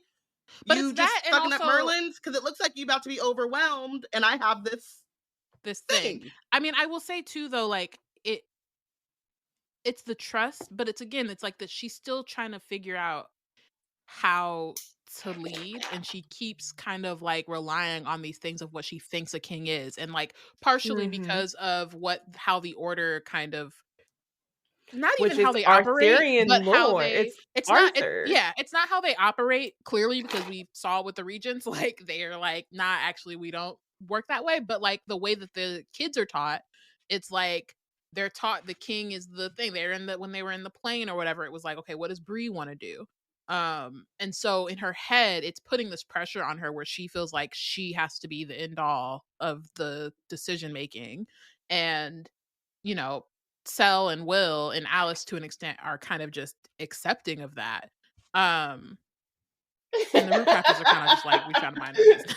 Which that would have been me. They're like, I'm trying to mind my black ass. They're doing like business. sociological like observation. From the Rootcrafters, she like noticed that they work in community. But they like the Rootcrafters work in community. Like they like exactly. The Volition happened because of community. If she had just taken a note and been like, oh, I just don't think she has not been there long enough, and she absolutely needs to get there. That's 100%. That barrier is able the answer. to renew itself because the ancestors are working in community. You know what I mean? It's not even like, I get that it takes a minute to pick up on things, but goodness gracious. No, baby. and I mean, I think it's that, and like she spent even coming into Volition. It was like that conversation she had with Lucille about like her intention and what she actually wants out of using her rootcraft. And again, for her, it's like, I want to fight. It's like all about what she wants to do and like how she doesn't want to feel helpless. Same with her not wanting to run away. Like it's all about her in a way that like I wouldn't really call it selfish necessarily. I think it's more like she just doesn't have she's not woke. She's just not there yet. She's still using like these things that she's been taught that don't actually work, and she's coming up against all these reasons why they don't work, and she hasn't fully like been able to break free of it. And so it's just devastating to watch it all crumble, like, and none of this work. I need her to study guerrilla warfare. I need her. I need all of them, because Alice, my dear, you can't even see ether. Like, can we? Yeah, can we be so that for real? coordination is a thing that needs like community and coordination. And you gotta talk like, to each other. Why did she not give Will the EMP and then have him come out? Because he at least has some armor, right? And Alice just had that thing on her too. The fact, like, that was not enough time has not allowed for Alice to run back to her room and no, she had it on her. She has it on her. We need to have a discussion about what we're keeping on us at any given time. So it's like, hey, I always got a grenade on me. So if you ever need it, I'm ready. Like, what are we doing? Yeah. What are we doing? It's so she presses the thing. All the Merlins go down. But except Erebus, like everybody else is kind of knocked out, but Erebus is only lightly injured because again, he's a demon. He's on some other shit. He's on some other shit. And so at he that starts point, to all of the Mageguard should been looking at him like sideways, like, excuse me. But I think they also, because they know that he's so powerful. So I think that they couldn't write it off as like, oh, he's that dude. That guy, he's him. And I hope Larkin has some suspicions. I hope we like find out that Larkin's been keeping like a notebook. Yeah, of, like, now see, this is the I thing will. But Lark isn't even there, right? Because she says there's a moment where she like kind of is looking for him and doesn't see him there. For him, yeah. And so she's initially kind of like, I don't know if I want him to be here or not. And then when she realizes he's not, is like, I don't know if I should be worried. But okay, so Erebus is getting to his feet. He's got his ears are bloodied and everything, but he's getting to his feet. Alice does not see this. She runs to grab Cell. It's like, why did you not? I know Will was like, what the and so Mariah is like keeping the barrier open so that, and like shouting for her to hurry up. Erebus is gathering ether that he's gonna shoot at Alice and Cell. And this is like the part again where you can kind of see Bree peeking through. They go and intercept his attack. They block Erebus's attack, and then in a wonderful what is it, like we're coming full circle, the demon gets his back broke because he gets sent flying and he crashes and his back. That's the second time that Bree has sent Erebus flying in days. The second time she sent him flying, that's true. And this time it's the demon getting his back broke. And so then someone grabs their Bree's shoulder, and they immediately they're still in fight mode. They assume it's a Mageguard. Throw them over the shoulder, and into a van, and then Bree realizes that it was Alice. And this is But when I Alice decided didn't realize Arthur. that it wasn't just Bree. And also that she's in the middle of like battle lust. Like now is not the time. This Also, is when I like, decided that Arthur can drink sand and gravel Yes, for the rest of his 100%. life. 100%. yes. Because But I it's was not also like, wondering, because I couldn't tell, like, she says like she can't really hear, right? Because like did Alice not say nothing and just grabbed her? Because I'm like, Alice, be smarter than that. But also, I mean, it's battle blessed, so I don't know yeah, that you're what in is the. that's what I'm saying. I'm like, did she not? Because if she doesn't hear Alice come up behind her, that's one thing. But like, I mean, Alice was behind her because they were blocking, like they were intercepting the Erebus's attack. So like they knew that Alice was behind her, but also the assumption is that Alice and Cell are still or running trying to to the go back barrier. into the Mariah. Yeah. yeah. And so Alice grabs her from behind, and so immediately. No, I'm not blaming. I'm saying like, you would think Alice would be like, Bree, as she's grabbing her. Yeah. You know what I mean? To kind of, but she but might I was have wondering, been, but I don't think I couldn't hear because like does Bree / Arthur not hear because of the battle lust, or did Alice like not say anything and just grabbed her? Because either way, not a smart move on Alice's part, and also not a smart move on Bree's part for not letting everyone know the plan. Yeah. And also like, if they're behind you and knowing your surroundings, if they're behind you and you have everyone in front of you, then maybe the person grabbing you from behind is not your enemy, but also it just sucks. It just sucked. It's just sucks. All it's like it's not necessarily anyone's fault except Arthur. But it's like one of those things where it's just like a series of events that then turn to tragedy. This is a lesson in look before you yeet. Yeah. And so so in that moment that kind of like jolts Bree, like kind of awake is not really the word, because she out at that point out. At that point she wasn't but it's a point where she begins to try to take back control of her body when she realizes that Alice is hurt. So she's trying to get back into her body, but plot twist, Arthur is like, colonize, you're gonna colonize. And so Bree is trying to get back. Arthur's like, though I may fall, I will not die, but call on blood to live. And Bree is like, the fuck are you doing? Like, let me back. And he's like, no, I will never let you go. So he completely takes over her body and sends her falling into the abyss. To Arthur, what is it called? When I catch you, out? What is it called? It's called the sunken place. He sends her to the sunken place.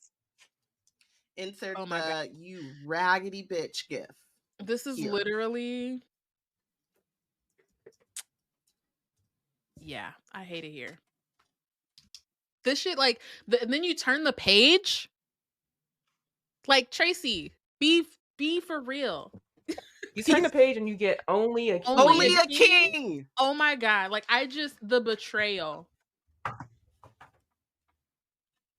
What do you mean? No, I'll tell you what she meant. No, I'll tell you what she meant. That Arthur had a strategy to colonize Bree's body, even though he was prepared through the sorcery of the table to occupy less space than he was given. When he saw the possibility to take ownership because of her medium skills, he was like, I know exactly what I'm going to do. So he thinks the world is brighter this way. It's a lovely day to him because the air, it's warmer, it's louder, it's alive. Still shining. He's frolicking. He's living his best colonizer life. And what upset me, I'm going to say it, because when I got here and I realized that this is from his point of view, I was like, now how is the rest of this book gonna be Arthur? If so, bro, I don't know. I was livistated. I was livid and devastated. I was literally. Literally. Ugh. And he is so full. He is the embodiment of like that guy that bought the social media platform that was chugging along fine, and nobody cared for his opinion, and they just let him speak into the ether, and then every once in a while people would make fun of him, and then he was like, you know what I'm gonna do? But far too many people would give him validation for what he said. Oh, he's a genius. And then he decided he was just going to purchase the platform that was chugging along fine and people were using, and it was, not the best, but not the worst. And because then he wanted to disrupt the ability of people having free speech. Because whenever people have free speech, he didn't want people to make fun of him anymore. When people have free speech, they do things that are counter his desires. When the people are gathering together, then they're pushing out the plutocrats, and he can't have that. No. Much like Arthur and Bree's body. Yeah. So here's Arthur. He's looking around. And he's like, oh yeah, the destruction Bree and I wrought together, just amazing. The Mageguard are broken and scattered. Delicious. Some appear more dead than even I am. But I don't even bother to check. Okay. Fantastic. Great. Aramis is down. Alice is down. Alice is so down bad that Arthur, who is not sympathetic at all to anything that Bree wants, is like, oh, that's sad for Bree. The friend that had the noisemaker is not gonna make it. I hate for the fact that the sign of Gwen is going to try to help her, but that's not going to be great. Brianna, she'd be devastated. And then to his left, in his head, he calls him the Merlin boy. Selwyn is awakening, and he's groggy, and he's unfocused, and he talks to Brianna, who Arthur is embodying right now. But no, it's him in his head. He's talking. Selwyn is talking to Brianna, and Arthur's like, no, I'm not. No, this is not her. She's not here in the moment. It's me, Arthur. Wait, but he lets him hug her, or he's just a game player. Manipulation. Yeah, I hate him. He's alive for the first time in his what 15 centuries. He's back in touching Earth. Of course, let's talk about touch. It's like not enough to take over her body, right? Like he also needs to choke. Right, play with the boy, violate in multiple play with ways, Brianna's right? life, because now you're stepping into her friendships and this and you're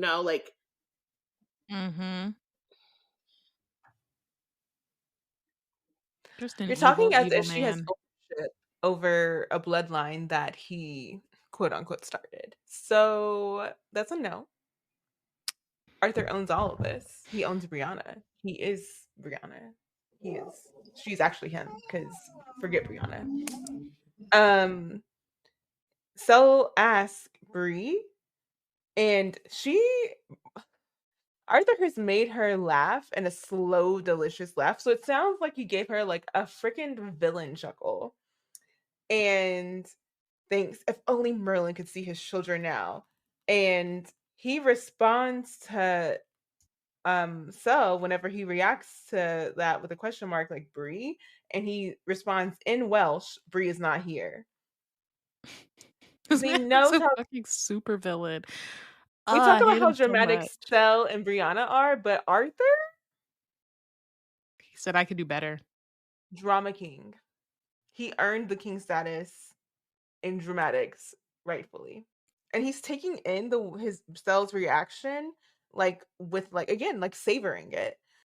And he decides to search for words that will hurt more in modern English by using Brianna's voice and her language, and says, I am Arthur Pendragon, and I own this body now. I want to stab something. If we could disconnect Arthur's spirit from Bree's body and just like shove gravel down his throat through a feed, I would enjoy that. And I feel like this has ruined like every he deserves Arthur retelling of. Not that I was a fan of him to begin with. Like he's not really ever a quote hero, but I'm just like, no. Like every version of this man is a fuck ass fool.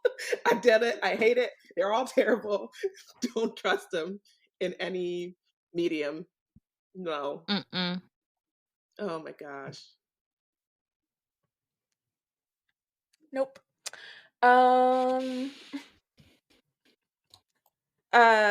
So Cell basically growls and he says, "No, you do not," about like the ownership of Bree. He launches himself at Arthur. The way that Arthur articulates this, and he quickly moves away from him and he says, "Brianna is much faster than she thinks she is." So this whole time when Bree has been showcasing a level of Arthur's strength, which I feel like is part of what is happening with like her speed. Like, you know, moving quickly means like involving like strength to a level, like pushing away from like gravity and all that. She actually could have pushed it further. And I wonder how much of the, and because Arthur articulates that as Bree as being stronger than she thinks. So even without calling on Arthur, possibly Bree could have been effing around and running around. This like Cell's been carrying her. She probably could have been running laps with Cell. Mm-hmm. Oh yeah.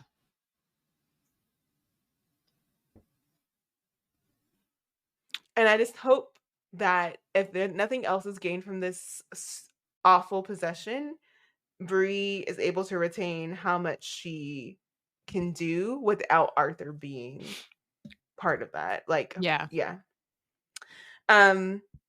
So Arthur clocks that like Cell learns his lesson and doesn't like he tries different ways to get Arthur to release her.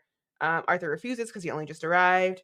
He laughs at the fact that Cell is challenging his elders. He says, "I know you won't harm this body. You know that you won't harm this body." And then Cell pulls out his staff and says, "I won't let you manipulate her again."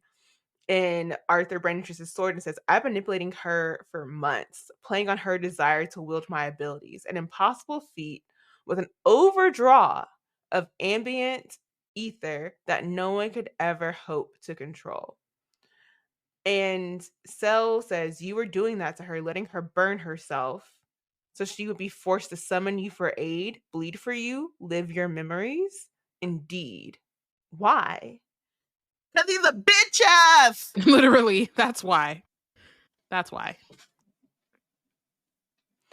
For exactly the reasons you see him possessing her body right now. So he can be the one in control. Because, he never in his wildest dreams ever thought he would ever touch the ground or feel air ever again.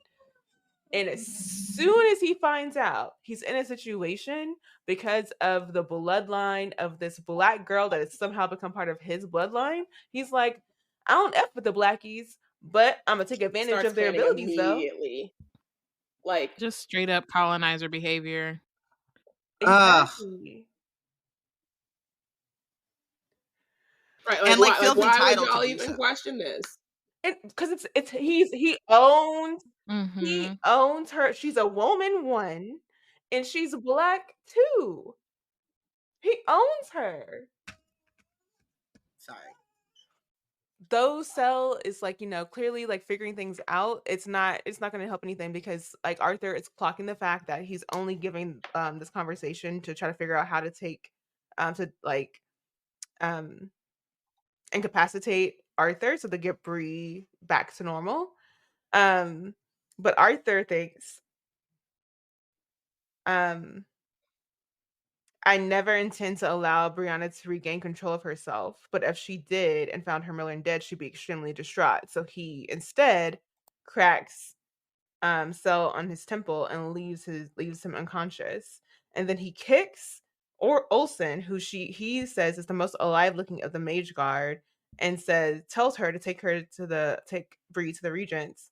And Olsen snarls and says, "Matthews," and he responds, "Not anymore."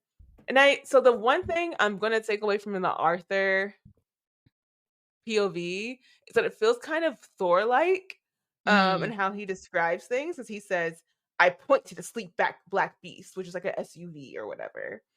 And he mutters in Welsh about how useless Olsen is, and as soon as he's like trying to like get this together, a black aether spear slams down on Earth an inch from Bree's foot, which vibrates from its journey and the strength of the thrower. It swallows light in on itself, a weapon meant to bring night and death with it. The sunlight above and around Arthur/Bree dims, the air grows cooler, the world darker, and Arthur thinks, so he immediately knows, because of the herald of these different things, the spear and the way that it interacts with the world around it, who it is. And he whips around and he says, I thought I killed you, old friend. And old friend is crazy. Crazy work. Like, some things are being revealed here that have never been revealed before. Work. And again, familiarity just with the way that the weapon appeared. And then the voice and then the description is the voice cracks from long disuse, which I side-eye, but okay. It also feels like manipulation, it sounds like a dramatic. I wonder if it's it's definitely dramatic, but I wonder if it's like I guess we'll have to just learn more about how. And it's like when you flip back and forth, it's work. where, or he was already weakened because of fighting with Arthur and Cell, and I don't know. But it honestly feels, I don't know. It feels like dramatics. It feels like it's a way for, also maybe a way for Tracy to throw us off scent for a little bit longer. But the final sentence of this chapter and of this episode for the book is only for a time. So Arthur thought he killed this person, somebody who we know is the Demon King, aka Erebus. Calls him old friend, and it's like, oh, you only killed me for a time. It's just really making me feel like maybe they were like trying to ally or something, and then something went wrong. Like, that's what I'm saying. No, I think the old friend is just like, I thought it was more just like how when someone you hate, and you're like, oh, look at your mans. Look at your mans. I thought it was giving like, and not them specifically, but like Magneto, Professor X, just like a rivalry type thing. Like, you know, like because I think we were talking about like we've just been kind of like speculating a lot about who the initial kind of aggressors were in the original war. And I'm really curious. I'm sure we'll get more in Oathbound, although like it'll be kind of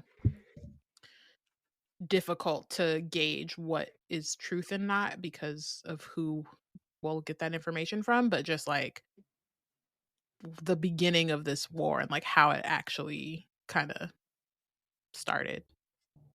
Yeah, that was like, I think it points to my question that I had when we got to that chapter where we were looking at Arthur and the table, talking about how they had like closed the barrier, the gate or whatever. And because like the Demon King was got, and like, okay, like it like only for a time could describe like being the same Demon King, but for me, I'm like, was it I'm always looking for a political plot. So was it that like Arthur was like, if you work with us to get the old Demon King out of here, I won't oppose like your reign when you take up after him, and then only later on to double cross and be like, okay, but he gotta die because I gotta make this look good for my people. Like, it could be simpler. It could just be that the only for a time was the Demon King that they said that they got rid of in that memory. But I love a political plot, so I'm hoping that it's like that friendship, quote unquote, is actually a bit more nuanced than that. I just thought he resurrected himself. Like, yeah, you killed me, and then I came back. Bet you thought you saw the like last he's of me. Yeah. Like he's what do they call them? A man, not a manatee. That's a whale.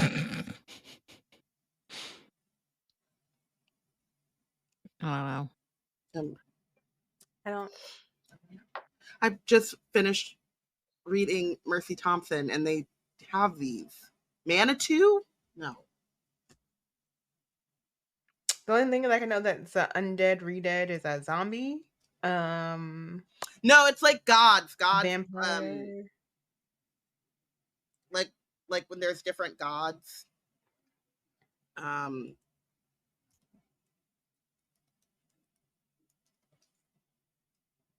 Yeah, I don't know. I don't doubt that there's a term. I just don't. I can't help you. I can't supply you with it.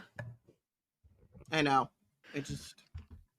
All right. We should wrap it up. Yeah. Who is your MVP? They're all so annoying. It's a rough situation. It's a rough situation here. I gave it to Alice. I'll just go with. I gave it to Alice because she makes her cupcake and remembers it's her birthday. She shouldn't, and I go way back to like book 1, chapter 1 of Legendborn when Bree's ass decided that she was gonna run up on a demon. She didn't know what the fuck she was doing, and she should have turned around and went home. But Alice had her little device, and she said, "Nuck if you buck," and we talked about that before, about how she's a little bit scary. So she makes ride or die in art form. So that, mostly though, just for being a constant.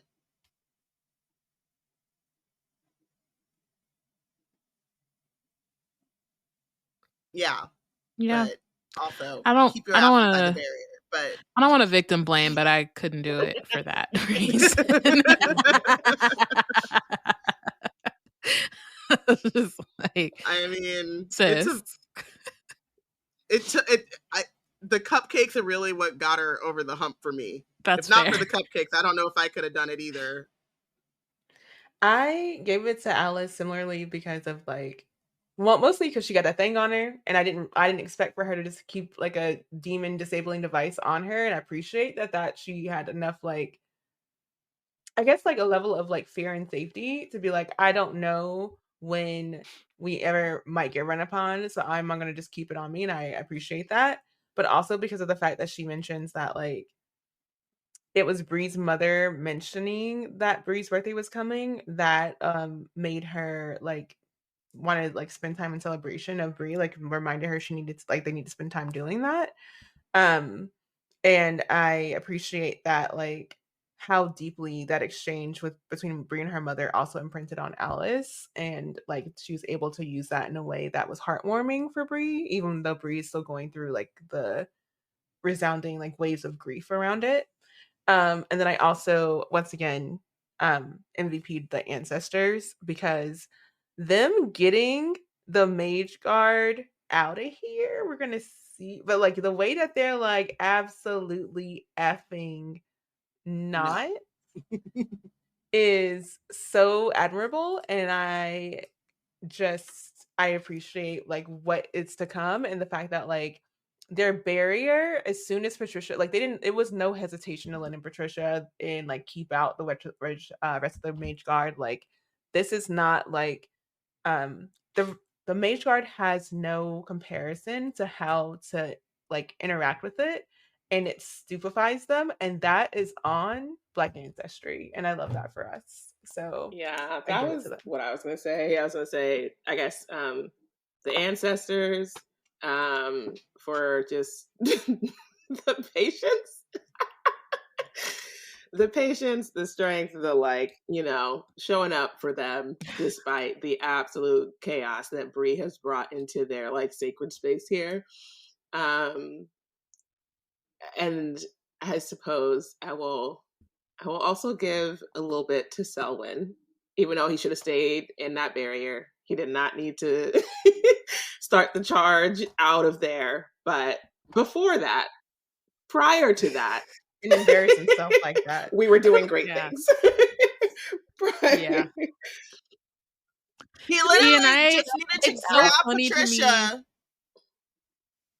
Yeah, it's so funny to me that, and he also didn't need to grab Patricia because they let her go. Yeah.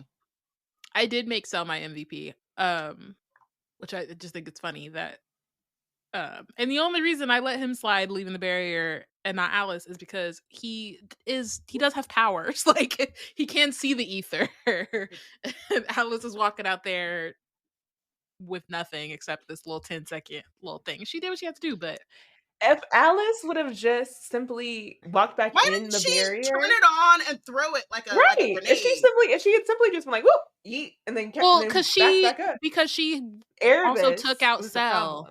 It's because she also took Cell out, so she was like, I gotta get Cell. So she wanted to grab Cell. She should have had My William thing is, do it. if she had simply faded back into the barrier with Mariah whenever Arthur Bree was doing her thing, we would not have any problems with Alice. Sure, but I think it's because she was trying to save Cell, and she should have just had William do it, because he actually, again, he has powers. But William is the only, fuck it. I'm changing my answer. Will is my MVP. He's the only one that followed instructions.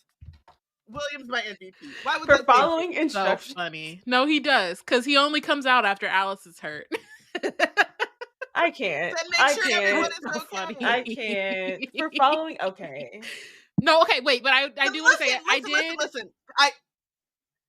Sorry. Oh, I was gonna say I did give Cell my MVP, but I think mostly for the first half of the chapter or section, or the first chapter, just because like how he handled like that situation with Bree, like on top of it, again, the hot and cute, but like he was really mature in that situation and like actually took the time to hear her out and also like make himself heard, and just that whole situation was great. And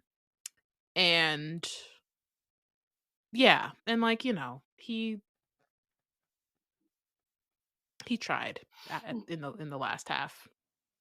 He even tried to fight Arthur. You know what I mean? Like, that's another thing. Like, he's like a Merlin who's been literally like raised to kind of like to venerate Arthur and all his line, but he did try to fight Arthur for Bree. So there's that too.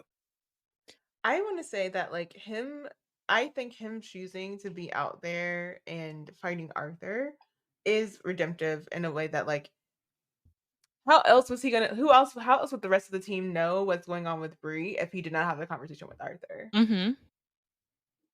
That's true. I was gonna say, like,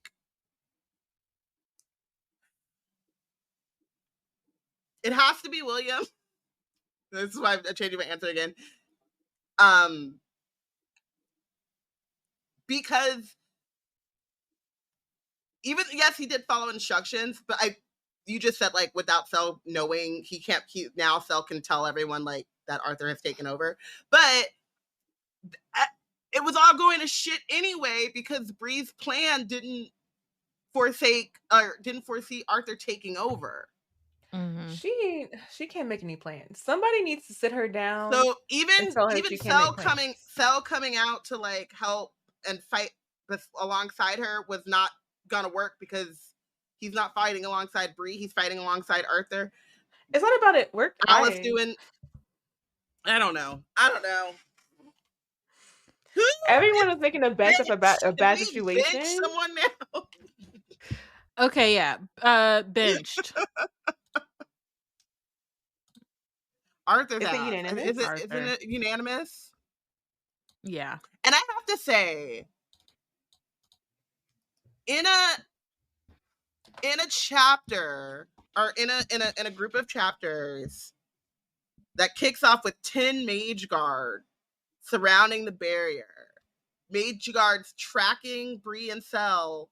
Erebus in his whole thing. Erebus coming out on some Suge Knight join Death Row nonsense.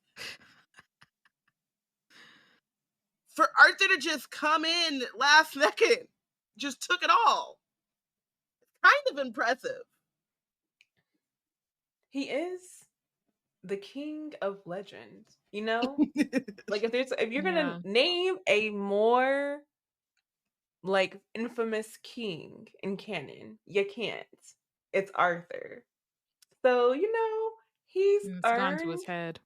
It's earned all of the reasons we've had reasons to distrust monarchy. Arthur is the reason for the season. Yeah, he sucks. Where it all starts. He sucks so bad. He's just, it's really the worst. Like, it's really trash.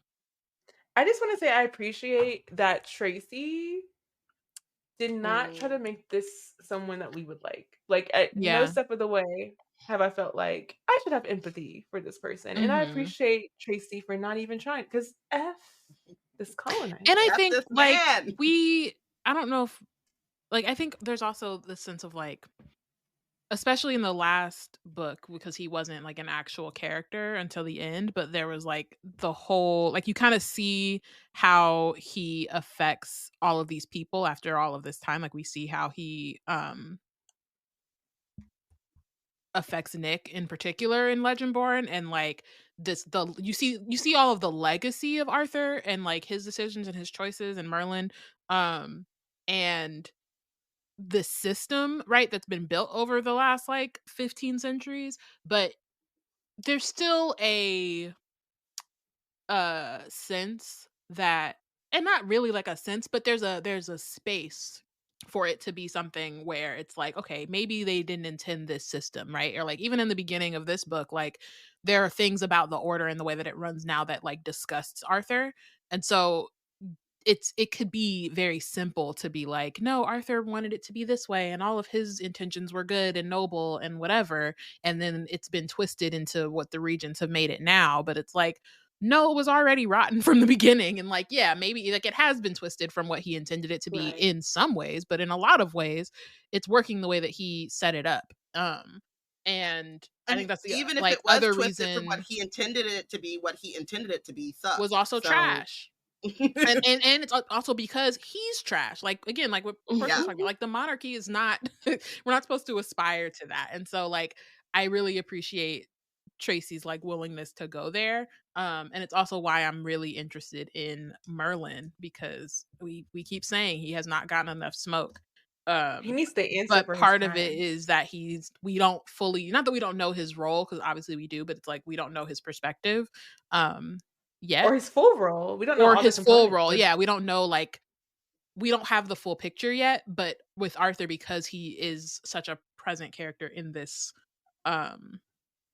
book in particular, it's like very clear from jump, like, yeah, all the reasons why I would say Bree and Nick particularly have for like resenting Arthur, like valid as fuck. Times it they by don't even 100. realize they should be resenting him more. Like, you're not hating enough, quite frankly. Exactly. Like, you don't hate them enough. You don't hate him enough. I feel like it's been twice this episode that Robyn's been on the verge of saying that Nick Fury quote where it's like, I heard your plan, but since it's a dumbass plan, I've elected to ignore it. And that, like, if only we could ignore Arthur, but no, because colonizers are gonna colonize. It's gonna be so much fun. The thing is, like, even when they're quote technically your family, right? Is the like. There's no boundary. The limit does not exist. Do you know how awful it has to be to like actually like accept in your heart that asshole is like, a part of you? Like, I mean, she already kind of showed her disgust about being the Scion of Arthur and how it came about, but like, get his DNA out of me. Not even latently, like not even like in the way that it's like just a part of your blood stream, and the way that like was it Angela Davis was the one who was has just like thinking about those like shows where they have like people oh who my came on the goodness, Mayflower or whatever. Finding your roots. Right. I'm like, like get this like so like, okay, at the very least now I know who to sue for reparations. So thank you. We've tracked them down. That's gonna work out great for me. Otherwise, this is disgusting. I hate everything that's happening here. Please remove me from this narrative. Yeah, I think the only good thing about next episode is that we're gonna have at least more people to hate besides Arthur. So that's gonna be fun to hate on multiple people. It's just that's the problem though with this, like with these stretch of chapters, is like literally everybody's infuriating. Hate There's 'em all. no moment. There's no one to root for. And Bree's Hate not 'em on the all. page. There's no one to root for, and Bree's not there. So you're just sitting there like, what the fuck? Why am I going through this? How much longer do I have?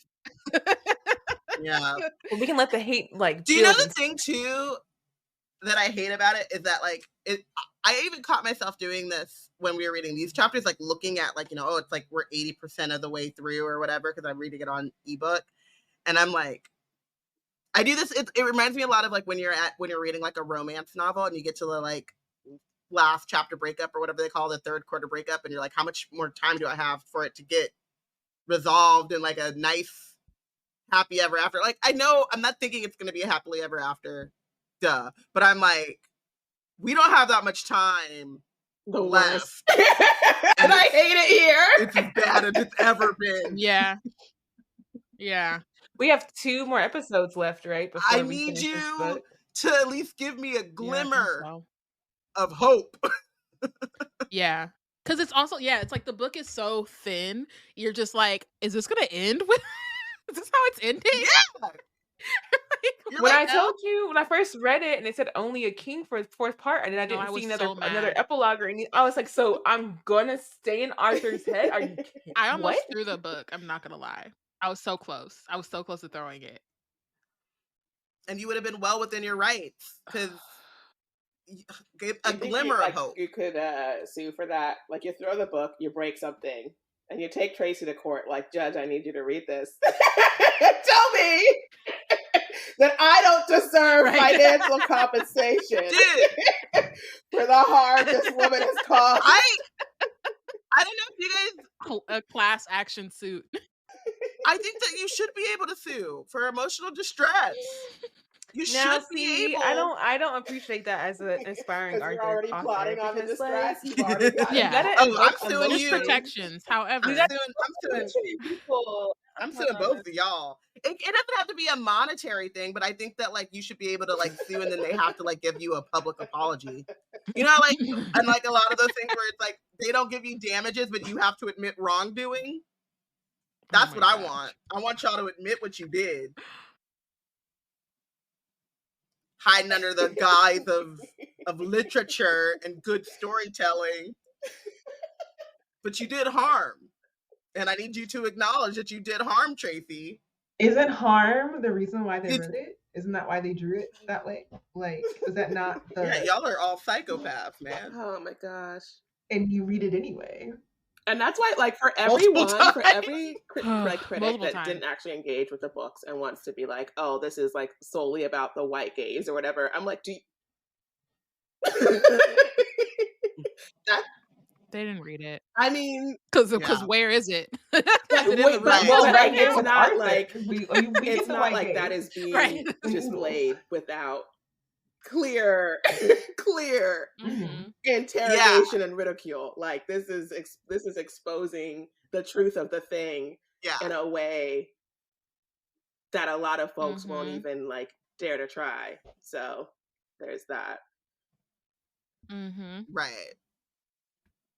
That's when you're like, did you not read it? Or do you need to go back to reading Comprehension 101? Like, how did you not, you just missed everything that she's saying? Because it's not even subtext. But it's also the only thing it's the text. Like, of course, right? And so you get, I feel like I get to this place and I'm like, I hate everything about, like the Sal being like, you let her burn herself and all of this. And then I'm like, but of course, right? Like, why would I or Bree or anyone expect anything different? Expect anything less. Anyway. Or better, anything more, I guess. Because he's the Arthurian legend. He's the king.